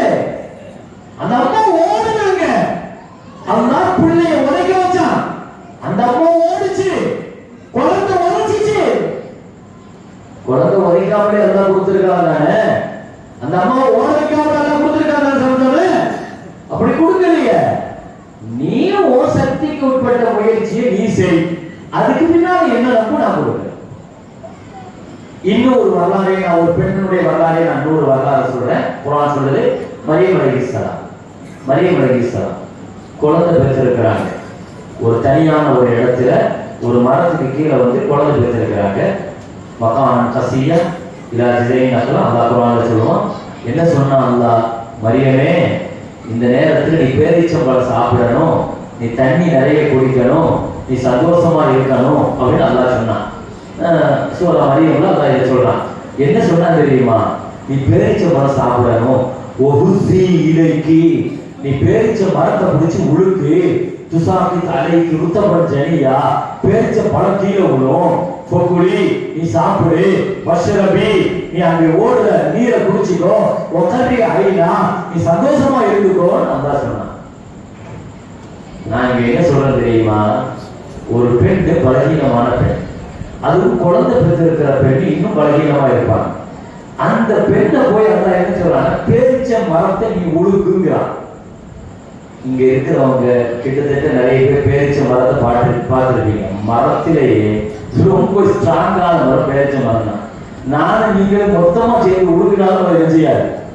பேரிச்ச மரம் உழுக்குனா எங்கேயாவது பேரிச்ச மரம் உழுத பார்த்துருக்கீங்களா? அரபு அவ்வளவு ஸ்ட்ராங்கா இருக்கும். அது ஒரு ஆள் 10 பேர் இல்ல 100 பேர் சேர்ந்து உழுக்கினாலும் முடியாது. பழமளவுல அவ்வளவு ஸ்ட்ராங். அதான் அவங்க என்ன சொல்றான்? ஒரு பெண் குழந்தைகள் இருக்கிற பெண்ணை கொண்டு வந்து நீ கொஞ்சம் உழுக்குமாங்கிறான்ல. இந்த ஆயத்துக்கு என்ன எழுதுவாங்கன்னா, மரியமே நீ உன் முயற்சி என்னவோ நீ கொஞ்சம் அந்த முயற்சி செய்யி. தலை எவ்வளவுங்கிறாங்க. குழந்தை பெற்றிருக்கிற அந்த தாயிட்ட கூட நீ கொஞ்சம் முன்னால வாங்க. அப்படித்தானே? நீ நடந்து வந்தா தான் நான் ஓடி வருவேங்கிறாங்க. ஹதீஸ் அப்படிதான் இருக்கு. நீ ஜான் வந்தா நான் முளம் வருவேன். நீ நடந்து வந்தா நான் ஓடி வருவேன். இது என்ன அர்த்தம்? நீங்க கொஞ்சம் முயற்சி எடுத்து வைங்க. முடியல அது என்ன பிரச்சனை? அது அல்லாஹ் தருவான். என் முயற்சி, நான் செய்ய வேண்டிய காரியங்களை, நான் செய்ய வேண்டிய திட்டமிடலை நான் சரியா செஞ்சிருவேன். நான் அல்லாஹ்வை நம்பிக்கை வச்சிருக்கிறேன். எனக்கு அல்லாஹ் போதும், அல்லாஹ் தருவான். அல்லாஹ் இது ஈமானும் அல்ல, இது தவறும். ஏன்னா ஹிஜ்ரத்துல ஸல்லல்லாஹு அலைஹி வஸல்லம் இந்த உம்மத்துக்கு அதுதான் பாடமா சொல்லு திட்டமிட்டாங்க. இங்க பாருங்க, நம்ம உங்க ஒட்டகத்துல போறோம். 2 ஒட்டகத்தை வாங்கினாங்க அபூபக்கர் ரலியல்லாஹு. ஸல்லல்லாஹு அலைஹி வஸல்லம் சொல்லிட்டாங்க, அபூபக்கரே ஒரு ஒட்டகத்துக்கு நான் காசு தந்துருவேன், நீங்க வாங்கிக்கணும்ட்டாங்க. ஸல்லல்லாஹு அலைஹி வஸல்லம் 2 ஒட்டகத்தை ஏற்கனவே வாங்கி இப்படி ஒரு ஹிஜ்ரத் வரணுங்கிறது தயாரா இருந்திருக்காங்க. ஸல்லல்லாஹு அலைஹி வஸல்லம் தனியா போகக்கூடாது, அபூபக்கர் ரலியல்லாஹுவையும் சேர்த்துக்கிட்டாங்க. அல்லாஹ் உத்தரவுப்படி 2 ஒட்டகத்துக்கு ஒரு ஒட்டகத்துக்கு நான் காசு தந்துருவேன்ட்டாங்க. காசு கொடுத்துட்டாங்க. பின்னால 2 ஒட்டகம். ஸல்லல்லாஹு அலைஹி வஸல்லம் மதீனாவினுடைய பாதையை காட்டுறதுக்கு வித்தியாசமான பாதையை காட்டணும். எல்லாரும் போன பாதையை காட்டக்கூடாது, யாருக்கும் தெரியாத பாதையை காட்டணும்னு இப்போ ஒரே கிச்சன் ஒருத்தர் இருந்தார். அவர் கூப்பிட்டு சொன்னாங்க, அவர் நான் முஸ்லீம் தான். அவர் இந்த பாதைகள் அந்த ஜியாகிரபியில ரொம்ப டேலண்டான ஆளு. பூலோகத்தினுடைய விஷயங்களை நிறைய மேப்பு, அன்னைக்குள்ள மேப் சுருக்கமா சொல்ல போனா அன்னைக்கு கூகுள் மேப் நம்ம யூஸ் பண்றோம் இல்லையா, அன்னைக்கு உள்ள மேப் அவர் தான். அதனால ஸல்லல்லாஹு அலைஹி வஸல்லம் அவங்க பேசினாங்க, நீங்க மதீனாவுக்கான எனக்கு பாதையை காட்டணும், மேப்பை காட்டணும், நீங்க கூட்டு போகணும், மதீனா வரைக்கும் ரூட்டை கூட்டு போகணும்னு சொல்லிட்டு அவங்களுக்கு வேலை பேசி காசு கொடுத்தாங்க. அவர் இந்த வேலை செய்வார், ரூட்டை காட்டுறதுக்கு ஒரு ஆளு, 2 ஒட்டகம். அபூபக்கர் ரலியல்லாஹு துணைக்கு பின்னால அபூபக்கர் ரலியல்லாஹுடைய வேலைக்காரர் ஃபகீரான்னு நினைக்கிறேன். அபூபக்கர் ரலியல்லாஹு வீட்டுல வேலை செஞ்சார். அவரை கூப்பிட்டு சொன்னாங்க, நீ ஆடுகளை எல்லாம், அபூபக்கர் ரலியல்லாஹு சொன்னாங்க, ஆடுகளை எல்லாம் நாங்க போற ரூட்ல பின்னாலே நீ மேய்ச்சிட்டு வரணும், ஏன்னா எங்களுடைய அந்த தடயங்களை அழிக்கணும். அஸ்மாட்ட சொன்னாங்க, அஸ்மா நாங்க தங்கி இருக்கிற இந்த சவுர் கோயில 3 நாள் நீ எங்களுக்கு சாப்பாடு கொண்டு வரணும். அஸ்மா அபூபக்கர் ரலியல்லாஹுடைய மூத்த மகன், அவங்களுக்கு இந்த பொறுப்பு கொடுத்தாங்க. அப்துல்லா அபூபக்கர் ரலியல்லாஹுடைய மகன் அப்துல்லா, அவர்கிட்ட சொன்னாங்க ரலியல்லாஹு, நீங்க மக்காவுடைய செய்திகள் எங்க தேடுறாங்க, எனக்கு ஸ்பையாக இருக்கணும், உளவு பார்த்து கொண்டு வந்து உளவாளியை நீங்க எங்களை கொண்டு வந்து செய்தியை ஒப்படைக்கணும். எவ்வளவு திட்டம் பாருங்க. லேசா நம்ம ஹிஜ்ரத்துக்கு போனாங்க, சவுர் கோயில தங்கினாங்க, அங்கிருந்து மதீனாவுக்கு போனாங்க, நம்ம ஈஸியா சொல்லிடுறோம்.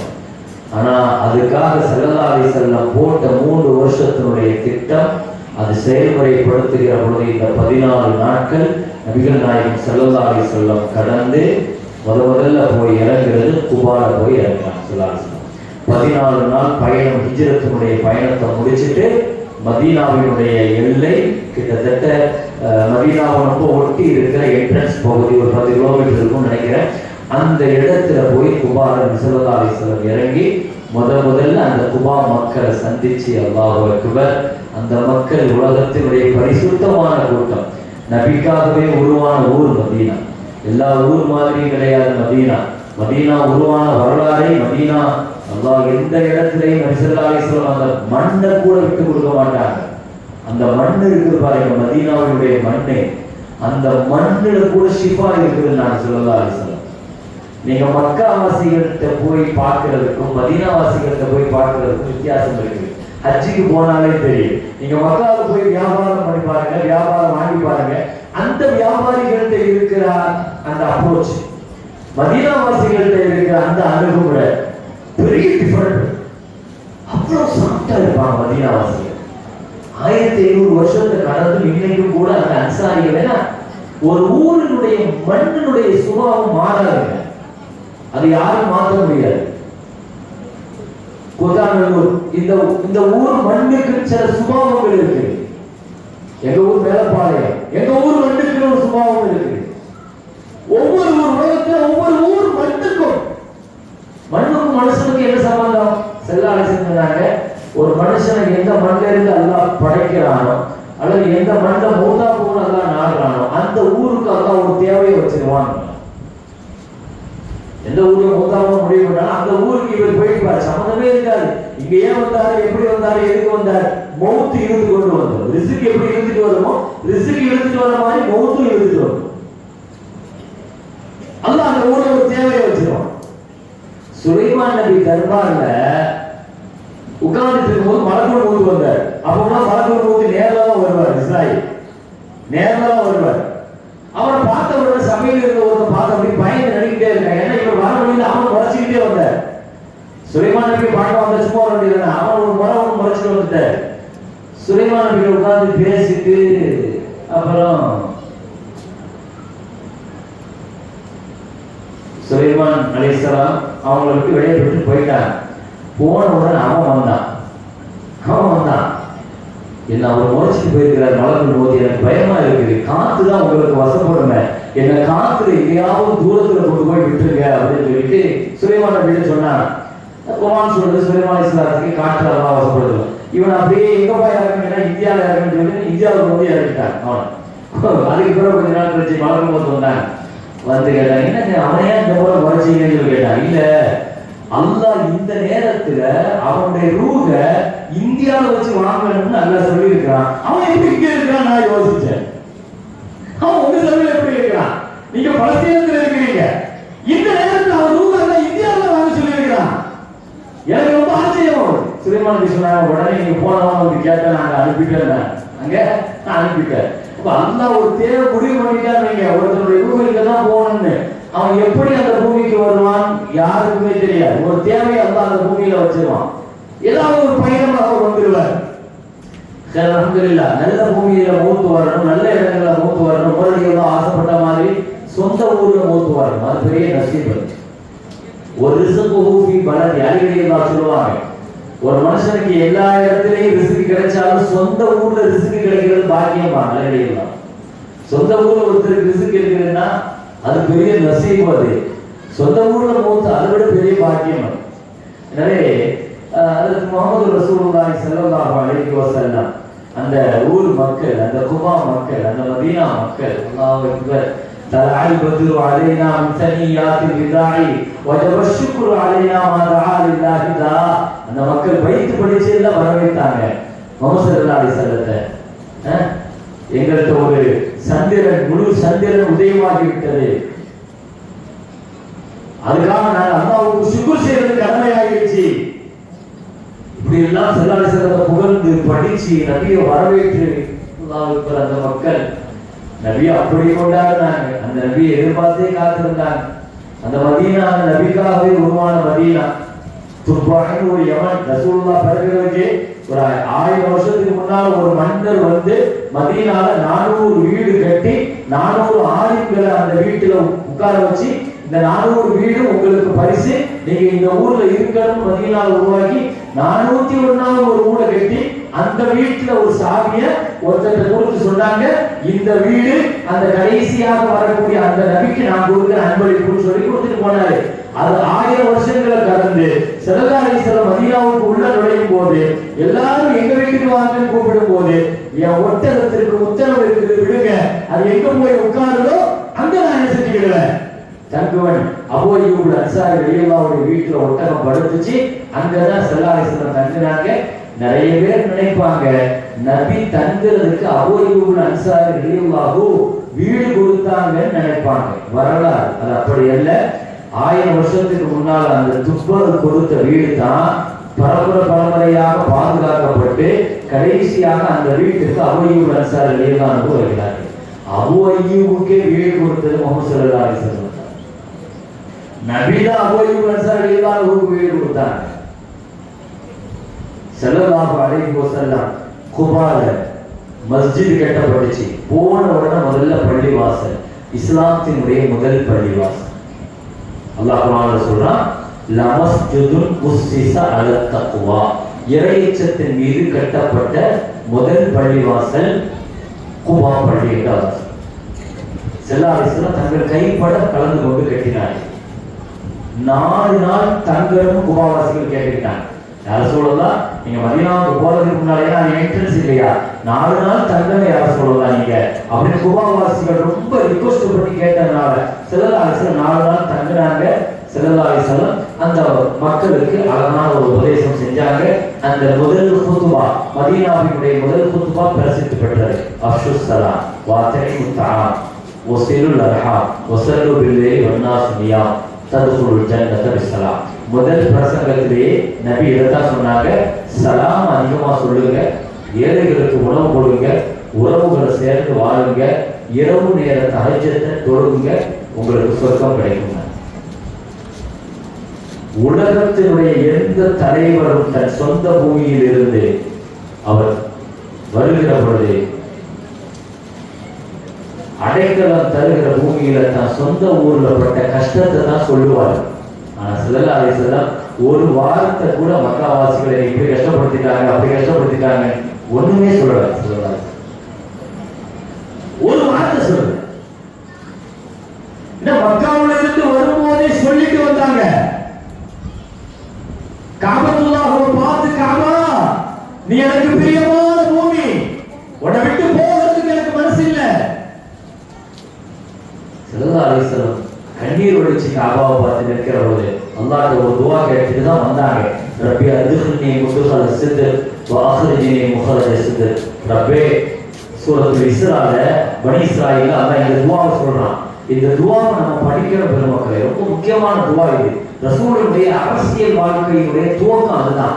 என்ன துஆ கேட்டாங்க தெரியுமா? யா அல்லாஹ், யா அல்லாஹ், நான் போக இருக்கிற மதீனா பூமியும் அது புண்ணியமான பூமி, நான் புறப்பட்டு செல்கிற மக்காவும் அதையும் நான் விட்டு தர மாட்டேன், அதுவும் புண்ணிய பூமி. ஜஅல்லி மில்லதுக்க சுல்தான் நசீரா, மக்காவுல கிடைக்காத எனக்கு அரசியல் பலம் எனக்கு மதீனால வேணும் கேட்டுதான் போனேன். எனக்கு அரசியல் ஆளுமை மக்காவுல கிடைக்கல, எனக்கு மதீனாவுல வேணும்னு கேட்டாங்க. அதை கேட்டுட்டு தான் ஸல்லல்லாஹு அலைஹி வஸல்லம் நுழைஞ்சாங்க. எனவே மதீனாவுக்கு உள்ள நுழைஞ்சவுடன் கட்டப்பட்ட முதல் குபா பள்ளி. ஸல்லல்லாஹு அலைஹி வஸல்லம் சொன்னாங்க, இன்ஷா அல்லாஹ் ஒவ்வொரு சனிக்கிழமை நபி ஹயாத்தா இருந்த வரைக்கும் சனிக்கிழமை குபா பள்ளிக்கு வந்து தொழுது போவாங்க. ஸல்லல்லாஹு அலைஹி வஸல்லம் வாரத்துக்கு ஒரு தடவை யாரு அல்லது ஒரு தடவை யாரு குபா பள்ளிக்கு போய் தொழுகிறார்கள், ஒரு தடவை வாயில்ல குபா பள்ளியில போய் தொழுதால் அவர்களுக்கு உம்ரா செய்த நன்மை கிடைக்கும். நான் ஸல்லல்லாஹு அலைஹி வஸல்லம் தான் 4 நாள் தங்கி இருந்து மதீனாவில் இருந்த 10 வருஷம் சனிக்கிழமை வந்து தொழுதுட்டு போய் அந்த குபா பள்ளி தக்வா இறையச்சத்தின் மீது கட்டப்பட்ட முதல் பள்ளி. அல்லாஹ் அதே பக்கத்துல இன்னொரு பள்ளியையும் அல்லாஹ் சொல்றான். மஸ்ஜித் திரார்னு ஒரு பள்ளிய சில நயவஞ்சகர்கள் கட்டினாங்க, பிரமாண்டமா கட்டினாங்க. ஏன்னா நியத்து சரியில்லை, முஸ்லிம்களை பிரிக்கணும்னு ஒரு பள்ளி கட்டினாங்க. அது இன்னைக்கு மதீனாவினுடைய குப்பை தொட்டியா இருக்கு. அது பள்ளிவாசலா இல்லை. மஸ்ஜிதுங்கிறது நியத்து சரியா இருந்தா தான் அல்லாஹ் காலம் கொடுத்து அல்லாஹ் அந்த பள்ளிவாசலை பாதுகாப்பான். பள்ளிவாசல் கட்டப்படுகிற பொழுது நியத்து சரியாக இருக்கணும். அது உணர்த்துற பாடம் தானே. இறையச்சம்ங்கிற நியத்தோடு பள்ளியை எழுப்புங்க. நீங்க தக்வாவுடைய அஸ்திவாரத்துல பள்ளியை தூக்கி நிறுத்துங்க. நீங்க நான் கொடுத்தேன், என்னால்தான் நடந்துச்சு, ஏன் காசு தான், நான் தான் கொடுப்பேன், நான் தான் அப்படி செய்வேன். மஸ்ஜிதுகள் என்பதை ஞாபகம் வச்சுக்கோங்க. அது அல்லாஹ்வுடைய தக்வா, அல்லாஹ்வுடைய பேர் மட்டும்தான் அங்க பேசப்படணும். மஸ்ஜிதுடைய பங்களிப்புங்கிறது அதுதான். எனவே தக்வாவுக்கு கட்டப்பட்ட குபா பள்ளி, அதை தொடர்ந்து ஸல்லல்லாஹு அலைஹி வஸல்லம் மதீனாவுக்கு உள்ள போனாங்க. மதீனாவுல கட்டின மஸ்ஜிதுல் நபவி அடுத்து. எனவே ஹிஜ்ரத்து ஸல்லல்லாஹு அலைஹி வஸல்லம் போயிட்டாங்க. ஹிஜ்ரத்து முடிஞ்சு இப்போ ஸல்லல்லாஹு அலைஹி வஸல்லம் மதீனாவுக்கு வந்தவுடன் எடுத்த நடவடிக்கை என்ன அடுத்த நடவடிக்கைகள் எடுத்தாங்கிறத இன்ஷா அல்லாஹ் பார்க்கலாம். அல்லாஹும்ம ஸல்லி அலா சய்யிதினா முஹம்மத் ஸல்லல்லாஹு அலைஹி வஸல்லம்.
اللهم صل على سيدنا محمد وعلى ال سيدنا محمد وبارك وسلم عليه.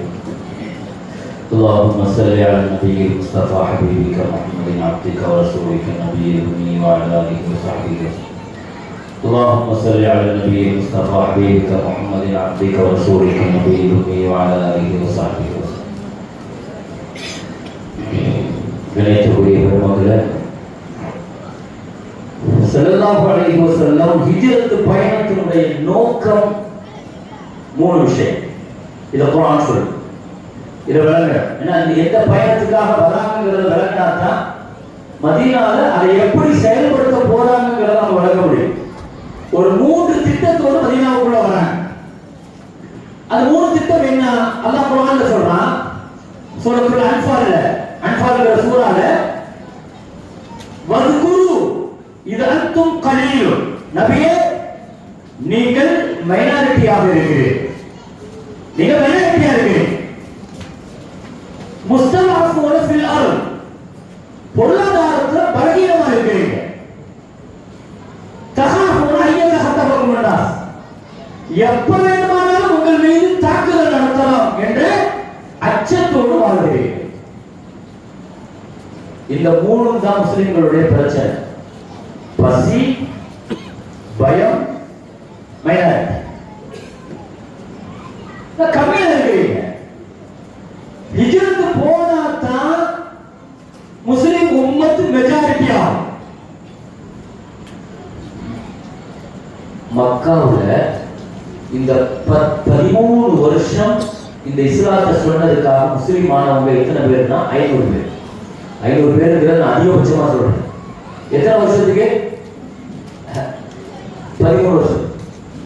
மதீனாவுக்கு ஹிஜ்ரத் போயிட்டு அரசியல் கையில் எடுத்து ஆட்சி அதிகாரிகளாக முஸ்லிம்கள் உட்கார்ந்து, அமைச்சர்களாக முஸ்லிம்கள் உட்கார்ந்து இப்ப இஸ்லாத்தை கொண்டு போனாங்க.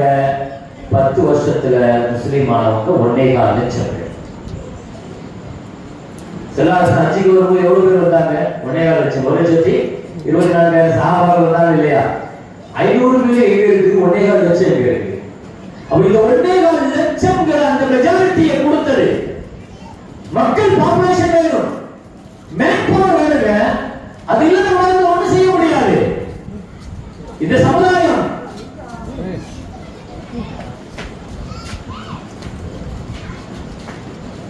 மனித வளம். இன்னைக்கு 200 கோடி முஸ்லிம்கள் உலகத்துல போற இருக்கிறோம். 200 கோடி முஸ்லிம்கள் இருக்கிறோம். 57 நாடு முஸ்லிம் நாடு இருக்கு. மணி பவர் முஸ்லிம்கிட்ட இருக்கு. பெட்ரோலிய வளம் நிர்ணயிக்கிறது. நீர் வளம், நில வளம், கனிம வளம் எல்லாமே இருக்கு. எல்லாமே இருக்குது திருப்தியா. ஆனா அதை வச்சுக்கிட்டு முஸ்லீம் சமுதாயம், முஸ்லீம் நாடுகள் ஒண்ணுமே செய்ய முடியல. ஏன் இவ்வளவு இருந்து ஏன் ஒண்ணு செய்ய முடியல? மகாதீர் முகமது சொல்லுவார், மலேசியாவுடைய மகாதீர் முகமது சொல்லுவார், இந்த உம்மத்தினுடைய பிரச்சனை என்னன்னா எதுவுமே இல்லைங்கிற பிரச்சனை இல்லை, எல்லாமே இருக்குது. ஆனா ஒருவருக்கு ஒருவர் உதவி கொள்ள முடியாத அளவுக்கு நம்ம அங்கிருந்து பிளந்து போய் கிடக்கிறோம். இந்த சமுதாயத்தினுடைய பிரச்சனை என்னங்கிறது அழகா போடிட்டு இருக்காங்க. இந்த சமூகத்திற்கு பொருளாதார பிரச்சனை இல்லை, நம்மளுடைய எல்லாரும் பணமா, நம்மளுடைய எல்லாரும் நாடா, பெட்ரோல் வரும் கிட்டத்தட்ட போன மாட்டோம். அதுதான் நமக்கான பெரிய ஆபத்தும் கூட. செல்லலாரீஸ்வரர் சொல்லுவார்கள், எனக்கு அரபிகள் ஏழையாகிடுவாங்கன்னா எனக்கு பயம் கிடையாது. எப்படி சொல்றாங்க? அந்த ஆடு வச்சுக்கிட்டு இருக்கிறாங்க, ஒட்டகம் வச்சுட்டு இருக்கிறாங்க சில ஏழைகள் முஸ்லிம்கள். முழுசா ட்ரெஸ் கூட இல்ல, பாதி தான் ட்ரெஸ் இருக்கு, முட்டு வரைக்கும் தான், முழுசா வரைக்கும் கூட அவங்கள்ட்ட இல்ல. சில ஆலீஸ்லாம் அவங்க கைகாட்டி சொன்னாங்க, அவங்கள பாருங்க, காலில் செருப்பு இல்ல, உடுத்துறதுக்கு துணி முழுசா இல்ல, ஆடு வச்சுட்டு இருக்கிறாங்க. இந்த ராமஷா இவங்க தான் உலகத்திலேயே பெரிய கட்டிடங்களை கட்டுறதுக்கு போட்டி போடுவாங்கன்னு நான் சொல்லலாம். அரபிகளை பார்த்து சொல்லாது, உலகத்துல பெரிய கட்டிடம் என்ன யூரோப்ல அமெரிக்காலையுமா இருக்குது? எங்க இருக்குது? துபாயில இருக்குது, ஜித்தால. நீ கட்டுறியா? நான் கட்டுறேன் பாருங்க, அதுக்கு மேல இவர் கட்டுறாரு. இப்போ அவர் போற போக்கு அதை விட மேல பயங்கர ஸ்பீட்ல போயிட்டு இருக்கிறார். எப்படியாவது நான் வெஸ்டர்ன் கல்ச்சர் எல்லாம் பிச்சை எடுக்க வச்சிருவேன், அவனெல்லாம் தாண்டி நான் ஒரு மாடல் சவுதியா மாத்திரண்டி போற போக்கு அதெல்லாம் பாதுகாக்கணும். கண்ணியமிக்க மேலான பெருமக்களே, செல்லலாரேசன் அழகா சொன்னாங்க, இவங்களுடைய என்டர்டைன்மெண்ட் என்ன ஆகும்னா பெரிய பெரிய பில்டிங் கட்டுறதுதான் என்டர்டைன்மெண்ட் பண்ணுவோம். செல்லலாரேசன் கட்டிடங்கள் கட்டுவாங்கன்னு சொன்னா பிரச்சனை இல்லை. அந்த வார்த்தை நீங்க கிராமத்துல பார்த்தா தெரியும். தத்த காவலூர்னு சொல்லுவாங்க, உபாயத்துக்காக போட்டி போடுவான், இவனுக்காகவும் போட்டி போடுவான். நீ எவ்வளவு ஹைட்ல கட்டினா, நீ இவ்வளவு டாலர் கட்டினா, நான் இவ்வளவு டாலர் கட்டுவேன். இந்த போட்டி கன்ஸ்ட்ரக்ஷன்ல நடக்கிற போட்டிங்கிறாங்க. உலகத்திலே கன்ஸ்ட்ரக்ஷன் கையில் இருக்கிறது அரபிகள் தான்ங்கிறாங்க. ஒரு 10 வருஷம் ஒரு கட்டடத்தை விட்டு வைக்க மாட்டேன், அடிச்சிருவான். ஒரு 10 வருஷம் விட்டு வைக்கல, ஒரு பில்டிங்க இடிச்சு கட்டிக்கிட்டே இருப்பான், ரோடு பண்ணிக்கிட்டே இருப்பான். இவன் பிரச்சனை பணம் இல்லைன்னு நான் சொல்லலாம். பணம் இந்த இவர்களுக்கு ஒரு பிரச்சனை கொட்டப்படும். நான் அமைச்சிருக்கிற பொருளாதார திட்டம் அப்படிங்கிறாங்க. வட்டிக்கு மாற்றான ஒரு பொருளாதார திட்டத்தை தைரியமா அமல்படுத்த முடிஞ்சிச்சு. நான் அதுதான் மதீனாவுடைய வாழ்க்கையில் செல்லாலிஸ்லாம் அரசியலுக்கு வந்த உடனே அந்த திட்டங்களை நான் சொல்ல வரேன். இந்த 3 திட்டத்தோடு தான் வந்தாங்க. மக்கள் மெஜாரிட்டியாக்கணும், பொருளாதாரத்தை பலமாக்கணும், பயமில்லாத நிம்மதிய வாழ்க்கை கொடுக்கணும். பசி இல்லை, பயம் இல்லை, மக்கள் தொகை குறைவில்லை என்கிற 3 நோக்கத்தில் செல்லலாரிஸ்ல மதீனாவுக்குள்ள உள்ள நுழைச்சு. பதட்டமான மதீனா தான், எப்போ வேணாலும் வந்து தாக்கிட்டு கொள்ளையடிச்சுட்டு போயிடுவாங்க. மதீனாவினுடைய ரசூல் ஸல்லல்லாஹு அலைஹி வஸல்லம் வரதுக்கு முன்னால மதீனா பூமியினுடைய சூழல் என்னன்னா அது கொள்ளை நகரம். வரும் அவன் திருடறிதான் வருவான், திருடுறதுக்கு வருவான், கொள்ளையடிக்கிறதுக்கு வருவான். மதீனா அப்படிதான் இருந்துச்சு. மதீனாவுடைய வரலாறு. ஸல்லல்லாஹு அலைஹி வஸல்லம் அப்படி அச்சத்தோடு பதட்டத்தோடு ஒரு சமுதாயத்தை மதீனாவுக்குள்ள வந்தபோது ஸல்லல்லாஹு அலைஹி வஸல்லம் சொன்னாங்க, இந்த பயமில்லாத ஒரு சட்ட ஒழுங்கை நான் தருவேன் மதீனாவிற்கு. பயமில்லாத சட்ட ஒழுங்கை தருவேன், பசியில்லாத மதீனாவை தருவேன், மக்கள் நிறைந்த மெஜாரிட்டியான மதீனாவை தருவேன். மதீனாவுக்குள்ள உள்ள 80 பேர் அகதிகளாக உள்ள நுழைகிறாங்க. யூதர்கள் 2000 பேர் இருக்கிறான். மதீனாவுக்குள்ள யூதர்கள் 2000 பேர் இருக்கிறான். 80 பேர் தான் ஹிஜ்ரத்தோட முஹாஜிர்களா உள்ள நுழைகிறாங்க. ஸல்லல்லாஹு அலைஹி வஸல்லம் மதீனாவுக்கு உள்ள நுழைஞ்ச உடனே எடுத்த முன் நடவடிக்கை. நான் ஒவ்வொன்றையும் விவரித்து விளக்கி சொல்ல முடியாது, நான் மேலோட்டமா சொல்றேன், நீங்க புரிஞ்சுக்கங்க. மஸ்ஜித் கட்டினாங்க, மஸ்ஜிதினுடைய தென்னையில ஒரு மதரசாவை நிறுவனாங்க, சுஃபான் அதற்கு பெயர். அதுக்கு பின்னால ஸல்லல்லாஹு அலைஹி வஸல்லம் மதீனாவினுடைய டேட்டா எடுக்க சொன்னாங்க, சர்வே எடுக்க சொன்னாங்க. மதீனாவுடைய டேட்டா எனக்கு வேணும்னா ஏன்னா ஒரு ஊரை நம்ம வளர்ச்சி பாதைக்கு பயணிக்க வைக்கணும்னா அந்த ஊருடைய டேட்டா வேணும். எத்தனை ஏழைகள் இருக்கிறாங்க, எத்தனை பணக்காரங்க இருக்கிறாங்க, படிச்சவங்க எத்தனை பேர், படிக்காதவங்க எத்தனை பேர், இதெல்லாம் டேட்டா வேணும், டேட்டா பேஸ் வேணும். இன்னைக்கு நம்மள்ட்ட எந்த மகனாலையும் டேட்டா கிடையாது. எந்த மகனால இந்த ஊர்ல எத்தனை மக்கள், குமரிகள் எத்தனை, கல்யாணம் முடிக்க முடியாம கஷ்டப்படுறவங்க எத்தனை, காசு இல்லாம உயர்கல்வியை தொடர முடியாம போற பிள்ளைங்க எத்தனை பேரு, உயர்கல்வி படிக்கிறவங்க எத்தனை பேரு, ஐஐடிக்கு போயிருக்கிறாங்களா, அண்ணா யூனிவர்சிட்டிக்கு போயிருக்கிறாங்களா, என்ஐடிக்கு போயிருக்கிறாங்களா, எம்ஐடிக்கு போயிருக்கிறாங்களா, எதுவுமே நமக்கு தெரியாது.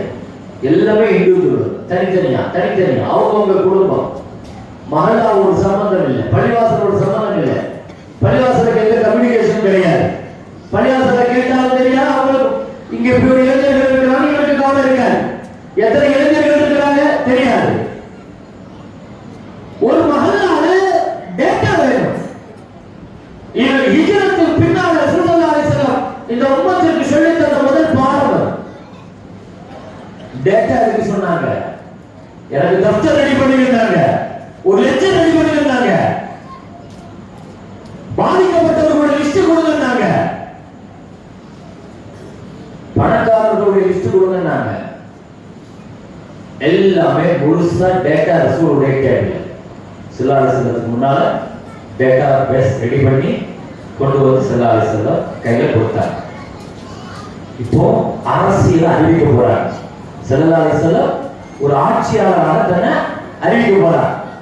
ரொம்ப ஒரு சென்சிட்டிவான தருணம் இது.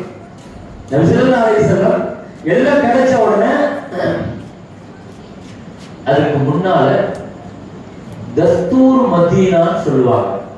மதீனாவினுடைய அரசியல் சாசனம் எழுதுன ஸல்லல்லாஹு அலைஹி வஸல்லம்.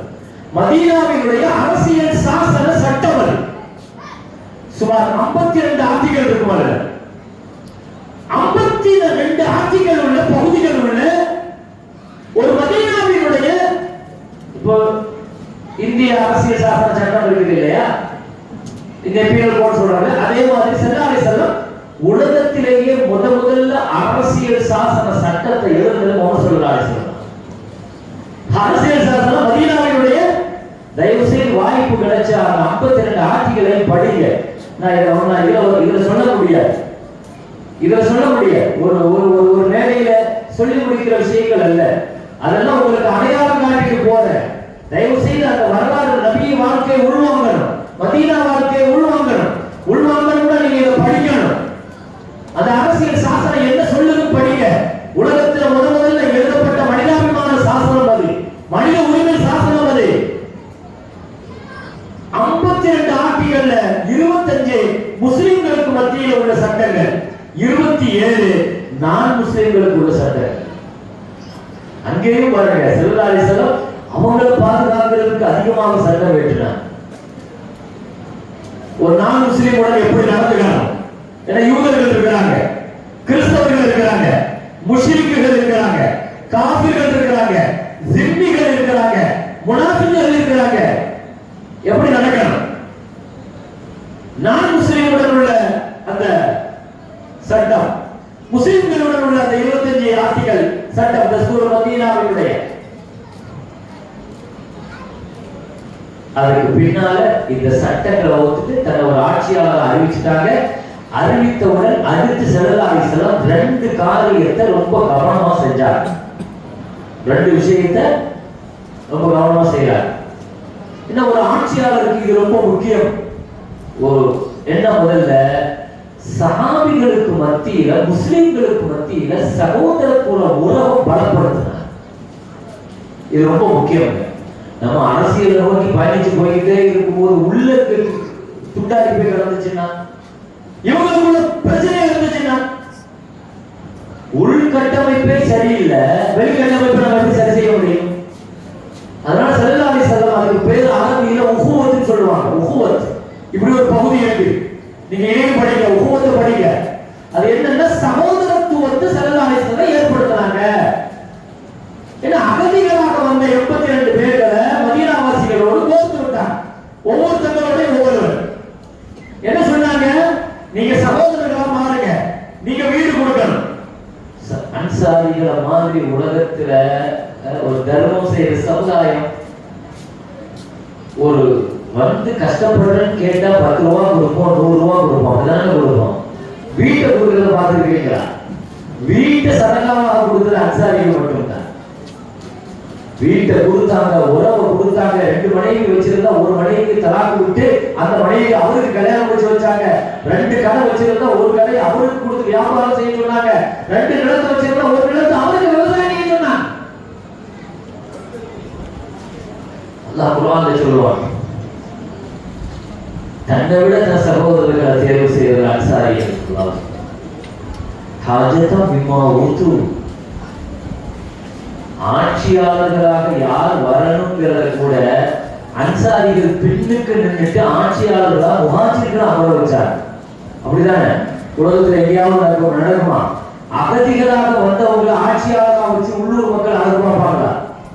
அபூபக்கர் ரலியல்லாஹு யாரு? மதீனாவாசியா? மக்காவாசி, அகதி. உமர் ரலியல்லாஹு யாரு? மக்காவாசி, அகதி.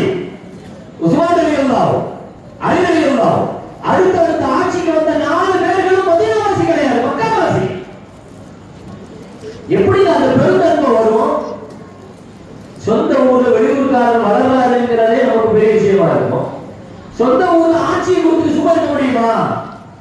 ஆனா அல்லாஹ் சொன்னா மதீனா அன்சாரிகளுடைய உள்ளத்துல ஒரு சின்ன பொறாமை கூட கிடையாதுங்கிறாங்க. ஒரு சின்ன பொறாமை கூட கிடையாது. அவங்க ஆட்சியை வச்சு இவங்க அழகு பார்த்தாங்க. அவங்க ஆட்சியை வச்சு நபிகள் நாயகம் ஸல்லல்லாஹு அலைஹி வஸல்லம் 2 காரியத்தை செஞ்சாங்க. ஒண்ணு உஹுவத், சகோதரத்துவம். சகோதரர்களாக இவங்களுடைய சகோதரத்துவம் கெட்டு போகாமல் பாதுகாத்தாங்க. என்ன இதுல யமன்ல இருந்து வந்த பிலால் ரலியல்லாஹு இருக்கிறாங்க, ரோம்ல இருந்து வந்த சுஹைப் மாதிரி ஆட்கள் இருக்கிறாங்க, பாரசீகத்திலிருந்து வந்த சல்மான் பாரிஸ் ரலியல்லாஹு போன்ற ஆட்கள் இருக்கிறாங்க, அரபுலகத்திலிருந்து வந்த மக்கள். எல்லா மக்களும் கலந்து இருக்கிற ஒரு ஊர் தான் மதீனா. அந்த சகோதரத்துவத்தை ஏற்படுத்தின நபிகள் நாயகம் ஸல்லல்லாஹு அலைஹி வஸல்லம் அடுத்து இன்னொரு காரியத்தை செஞ்சாங்க. மதீனாவை சுற்றி இருக்கிற யகூதிகள் அவர்களுடன் ஸல்லல்லாஹு அலைஹி வஸல்லம் ஒப்பந்தம் செய்திருக்காங்க. நீ உன் மதத்துல ஏறி, நான் எங்க மார்க்கத்துல இருக்கிறேன். ஆனா எனக்கு ஒரு பிரச்சனைனா நீ வரணும், உனக்கு ஒரு பிரச்சனைனா நான் வரணும். இந்த ஒப்பந்தம். உன் மதம் உனக்கு சுதந்திரம், நீ உன் மதத்தின்படி வாழலாம். ஆனால் யூதர்கள் தான் உலகத்துல எதற்குமே கட்டுப்பட மாட்டாங்க. எந்த ஒப்பந்தத்திற்காவது கட்டுப்பட்டு இருக்கிறாங்களா? யூத புத்தியை பத்தி ஒரு விளக்கணும். அல்லாஹ் குர்ஆன்ல சொல்றான், அவகுல்லமா ஆஹது ஆஹதன் நபரஹு ஃபரீகும் மின்ஹும். எத்தனை தடவை அவர்களிடத்தில் நீங்கள் ஒப்பந்தம் செய்தாலும் அந்த ஒப்பந்தத்தை பின்னால் தூக்கி எறிஞ்சிருவாங்க. எந்த உடன்படிக்கைக்கும் அவன் கட்டுப்பட மாட்டான். யூதர்களான வேர்ல்ட் ஆர்கனைசிங் அப்படின்னு ஒரு அமைப்பு இருக்கு இல்லையா? உலகத்துல ஒரு ஒருங்கிணைப்பு, வேர்ல்டுடைய எல்லா நாடுகளையும் ஒருங்கிணைக்கிறது. அது எப்ப ஏற்படுத்தப்பட்டுச்சு? ஐநா சபை சொல்றோம் இல்லையா? ஐக்கிய நாடுகள் சபை எப்ப ஏற்படுத்தப்பட்டுச்சு? 1948. எதுக்காக? யூதருக்கு நாடு பிடிச்சு கொடுக்கறதுக்கு தான் ஏற்படுத்தப்பட்டது. இன்னைக்கு வரைக்கும் அது செஞ்சிட்டு இருக்கிறது அந்த வேலையை மட்டும்தான் செய்யும்.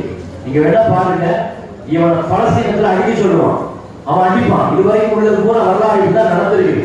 அவன் அடிப்பான், அப்படியே பலஸ்தீனத்துல அடிச்சுக்கிட்டே போற வரைக்கும் பேசாம இருப்பான், வாயை திறக்க மாட்டான். ஐக்கிய நாடுகள் சபையில பேசுறான், அவன் விட்டுக்கிட்டே இருப்பான். குறிப்பிட்ட தூரத்துக்கு போனோம்னா இவன் சமாதானம்ங்கிற பேர்ல ஒரு ஒப்பந்தம் ஒரு தூக்கிட்டு வருவான் ஐநா சபை.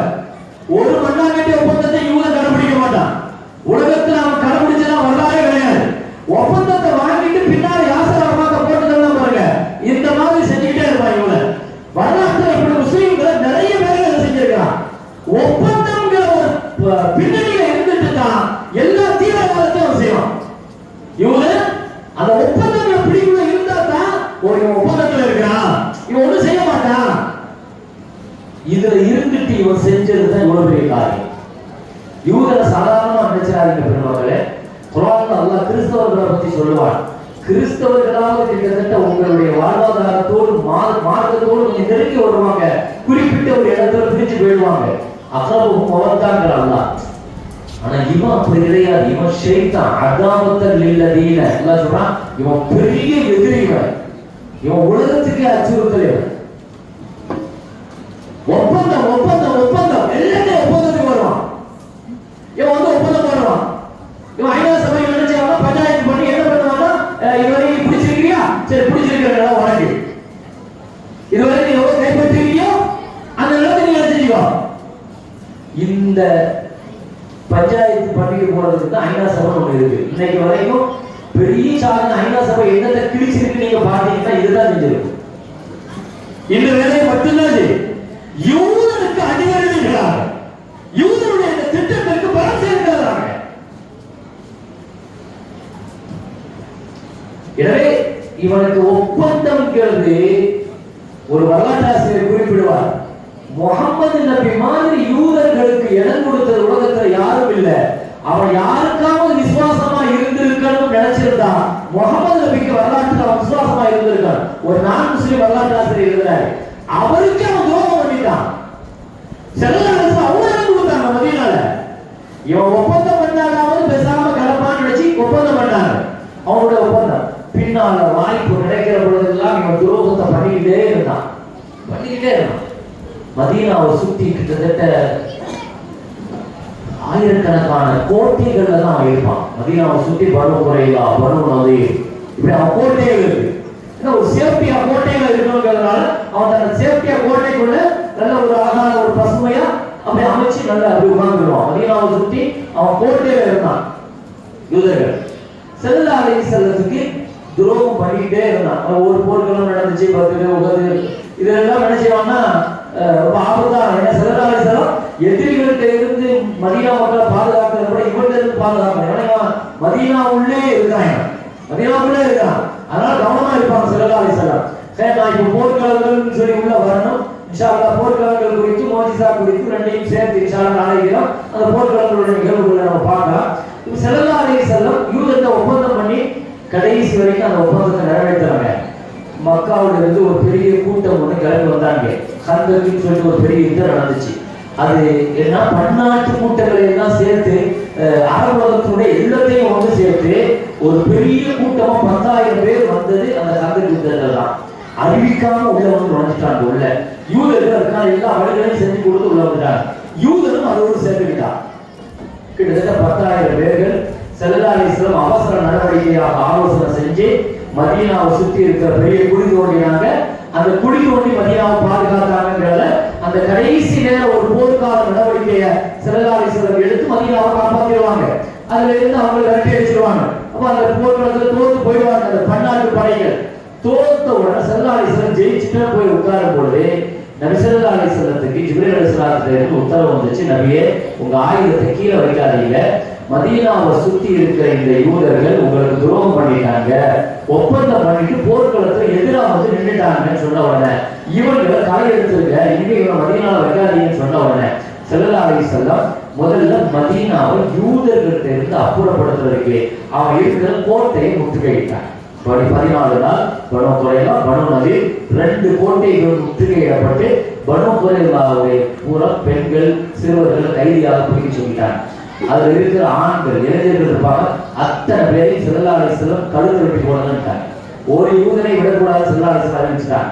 அத்தனை யூதர்களும் கழுத்து அறுக்கப்பட்டார்கள் ஸல்லல்லாஹு அலைஹி வஸல்லம். எனவே பனு நதீர்ங்கிற கூட்டம் இவனும் செஞ்சான், ஆனா இவன் அளவுக்கு துரோகம் பண்ணல. எனவே பனு நதீர் சொன்னாங்க, இவர்களை நாடுகளை நீ மதீனால இருக்கக்கூடாதுன்னு அந்த பனு நதீர் கூட்டத்தை பனு நதீர், பனு கைனுகா, பனு குறைலா யூதர்கள் இல்லாத மதீனாவை ஸல்லல்லாஹு அலைஹி வஸல்லம் உருவாக்கினாங்க.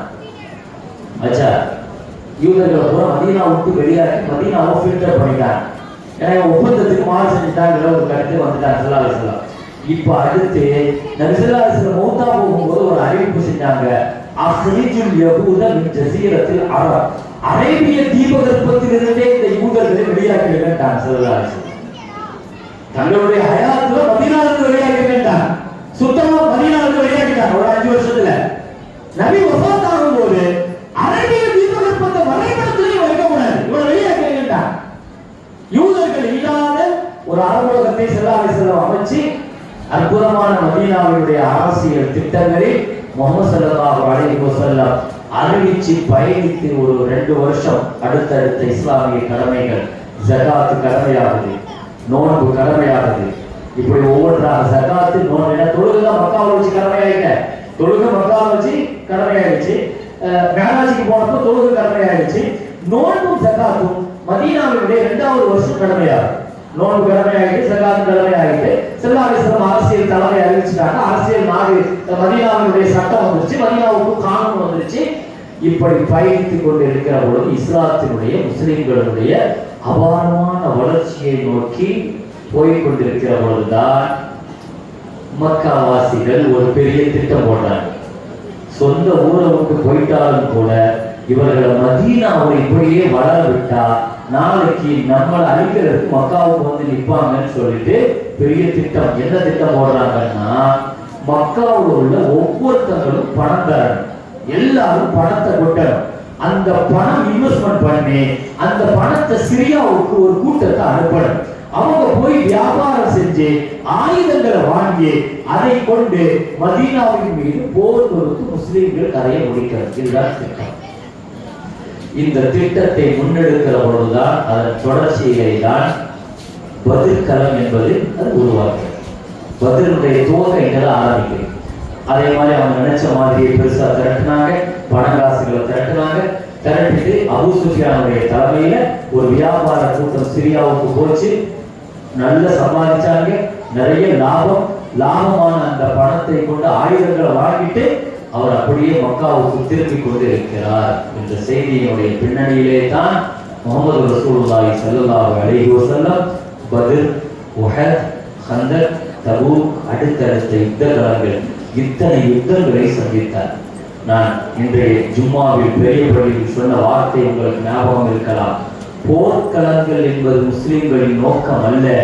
ஏனென்றால் உலகத்தில் ஒரு பிரெஞ்சு புரட்சி நடந்த பொழுது 25 லட்சம் பேர்களை கொன்று குவித்தார்கள். ஒரு கம்யூனிச புரட்சி நடந்த போது 40 லட்சம் பேர்களை கொன்று குவித்தார்கள். ஒரு இந்திய புரட்சி சுதந்திரம் நடந்த போது 5 லட்சம் பேர்கள் இறந்து போனார்கள். ஒரு இஸ்லாமிய புரட்சி இந்த உலகத்தில் துவங்கியது. இந்த 10 வருஷத்தில் நடைபெற்ற யுத்த காலங்கள்ல உயிரிழப்புகள் என்று சொன்னால் மொத்தம் 1062 பேர் தான். முஸ்லிம்களிலேயும் நான் முஸ்லிம்களிலேயும் சேர்த்து 1062 பேர்.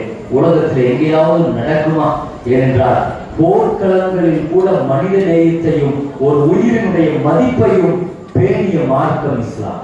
போர்க்களத்தில் நின்று கொண்டு அமைதிதான் நோக்கம் என்று பேசிய தலைவர் முஹம்மது ஸல்லல்லாஹு அலைஹி வஸல்லம். உலகத்தில் இப்படியான ஒரு தலைவரை எங்கேயும் பார்த்திருக்க முடியாது. இப்படியான ஒரு போராளிகளை எங்கேயும் பார்த்திருக்க முடியாது. இப்படியான ஒரு தலைவரை உலகத்தில் எங்கேயும் போரையும் பார்த்திருக்க முடியாது. இன்ஷா அல்லாஹ் அந்த போரையும் அதன் பின்னணியில் நடந்த மாற்றங்களும் அதை தொடர்ந்து நடந்த அற்புதங்களையும் இன்ஷா அல்லாஹ் நாளை தினம் பார்ப்போம். அல்ஹம்துலில்லாஹி ரப்பில் ஆலமீன். அஸ்ஸலாமு அலைக்கும் வரஹ்மத்துல்லாஹி வபரகாத்துஹு. அல்ஹம்துலில்லாஹி ரப்பில் ஆலமீன். اللهم صل على سيدنا محمد وعلى آل سيدنا محمد وبارك وسلم عليه. اللهم اغفر لنا ذنوبنا وخطايانا كلها يا رب العالمين. اللهم آت أنفسنا وتقواها وزكها أنت خير من زكاها أنت وليها ومولاها يا أرحم الراحمين. اللهم يا حي يا قيوم برحمتك نستغيث. يا الله يا رحمن கிருபையாளனே, எங்களுடைய பாவங்களை மன்னிப்பாயாக. யா அல்லாஹ் எங்களுடைய பெற்றோர்களுடைய பாவங்களை மன்னிப்பாயாக. யா அல்லாஹ் எங்களுடைய பெற்றோர்கள் மன்னித்திருந்தால் அவர்களுடைய கபரை யா அல்லாஹ் சுவன பூஞ்சோலையாக்குவாயாக. யா அல்லாஹ் அவர்களுடைய மன்னரை விசாலமானதாக வெளிச்சமானதாக ஆக்கி வைப்பாயாக. யா அல்லாஹ் எங்கள் குடும்பத்தில் இருந்து மரணித்தவர்களுடைய மன்னரை யா அல்லாஹ் சுபிட்சமாக்குவாயாக. யா அல்லாஹ் அவர்களுடைய மன்னரை சந்தோஷமானதாக ஆக்கி வைப்பாயாக. யா அல்லாஹ் எங்களுடைய மனைமக்களுடைய பாவங்களை மன்னிப்பாயாக. உங்களுடைய உற்சாக உறவினர்கள், சகோதர சகோதரிகள், குடும்பத்தினர்கள், நண்பர்கள் அனைவருடைய பாவங்களை மன்னிப்பாயாக. யா அல்லாஹ் எங்களுடைய பாவங்களின் காரணமாக யா அல்லாஹ் எங்களுக்கு சோதனை தந்து விடாத ரஹ்மானே. யா அல்லாஹ் எங்களுடைய சொல்லை செயலாத யா அல்லாஹ் எங்களை பிடித்து விடாத ரஹ்மானே. யா அல்லாஹ் கிருபையாளனே, யா அல்லாஹ் வாழும் காலம் எல்லாம் உனக்கு பொருத்தமான முறையில் யா அல்லாஹ் எங்களையும் எங்கள் மக்களையும் எங்கள் குடும்பத்தினர்களை தொழுகையாளர்களாக யா அல்லாஹ் வாழ வைப்பாயாக. யா அல்லாஹ் எங்களையும் எங்கள் மக்களையும் எங்கள் குடும்பத்தார்களையும் யா அல்லாஹ் இஸ்லாம் ஈமான்ல யா அல்லாஹ் உறுதியுள்ளவர்களாக ஆக்கி தருவாயாக. யா அல்லாஹ் வாழும் காலமெல்லாம் ஈமானை உணர்வோடு வாழ தௌஃபீக் செய்வாயாக. ஈமானோடு வாழ்ந்து ஈமானோடு மரணிக்கிற நசீபை தருவாயாக. மரண நேரத்தை லேசாக்கி தருவாயாக. யா அல்லாஹ் நோய் இல்லாத வாழ்க்கையை தருவாயாக.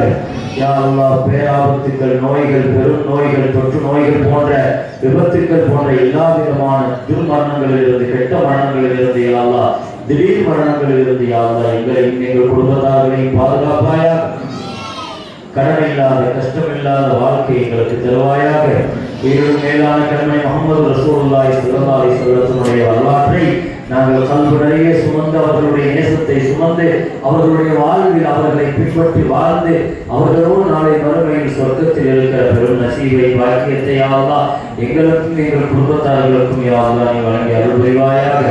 ربنا تقبل منا انك انت السميع العليم وتب علينا يا ربنا انك انت التواب الرحيم. وصلى الله وسلم على سيدنا محمد وآله وصحبه اجمعين. سبحان ربك رب العزة عما يصفون وسلام على المرسلين والحمد لله رب العالمين. صلى الله على محمد صلى الله عليه وسلم. صلى الله على محمد صلى الله عليه وسلم. صلى الله على محمد يا ربي صل عليه وسلم. பெண்கள் முதல்ல போக, அதுக்கு பின்னால் பெண்கள் போனதுக்கு பின்னால் இருக்கும். அல்லாஹும்ம ஸல்லல்லாஹு அலா முஹம்மது ஸல்லல்லாஹு அலைஹி வஸல்லம். ஸல்லல்லாஹு அலா முஹம்மது ஸல்லல்லாஹு அலைஹி வஸல்லம். ஸல்லல்லாஹு அலா முஹம்மது ஸல்லல்லாஹு அலைஹி வஸல்லம். ஸல்லல்லாஹு அலா முஹம்மது ஸல்லல்லாஹு அலைஹி வஸல்லம். ஸல்லல்லாஹு அலா முஹம்மது ஸல்லல்லாஹு அலைஹி வஸல்லம். ஸல்லல்லாஹு அலா முஹம்மது ஸல்லல்லாஹு அலைஹி வஸல்லம். ஸல்லல்லாஹு அலா முஹம்மது யா ரப்பி ஸல்லி அலைஹி வஸல்லம்.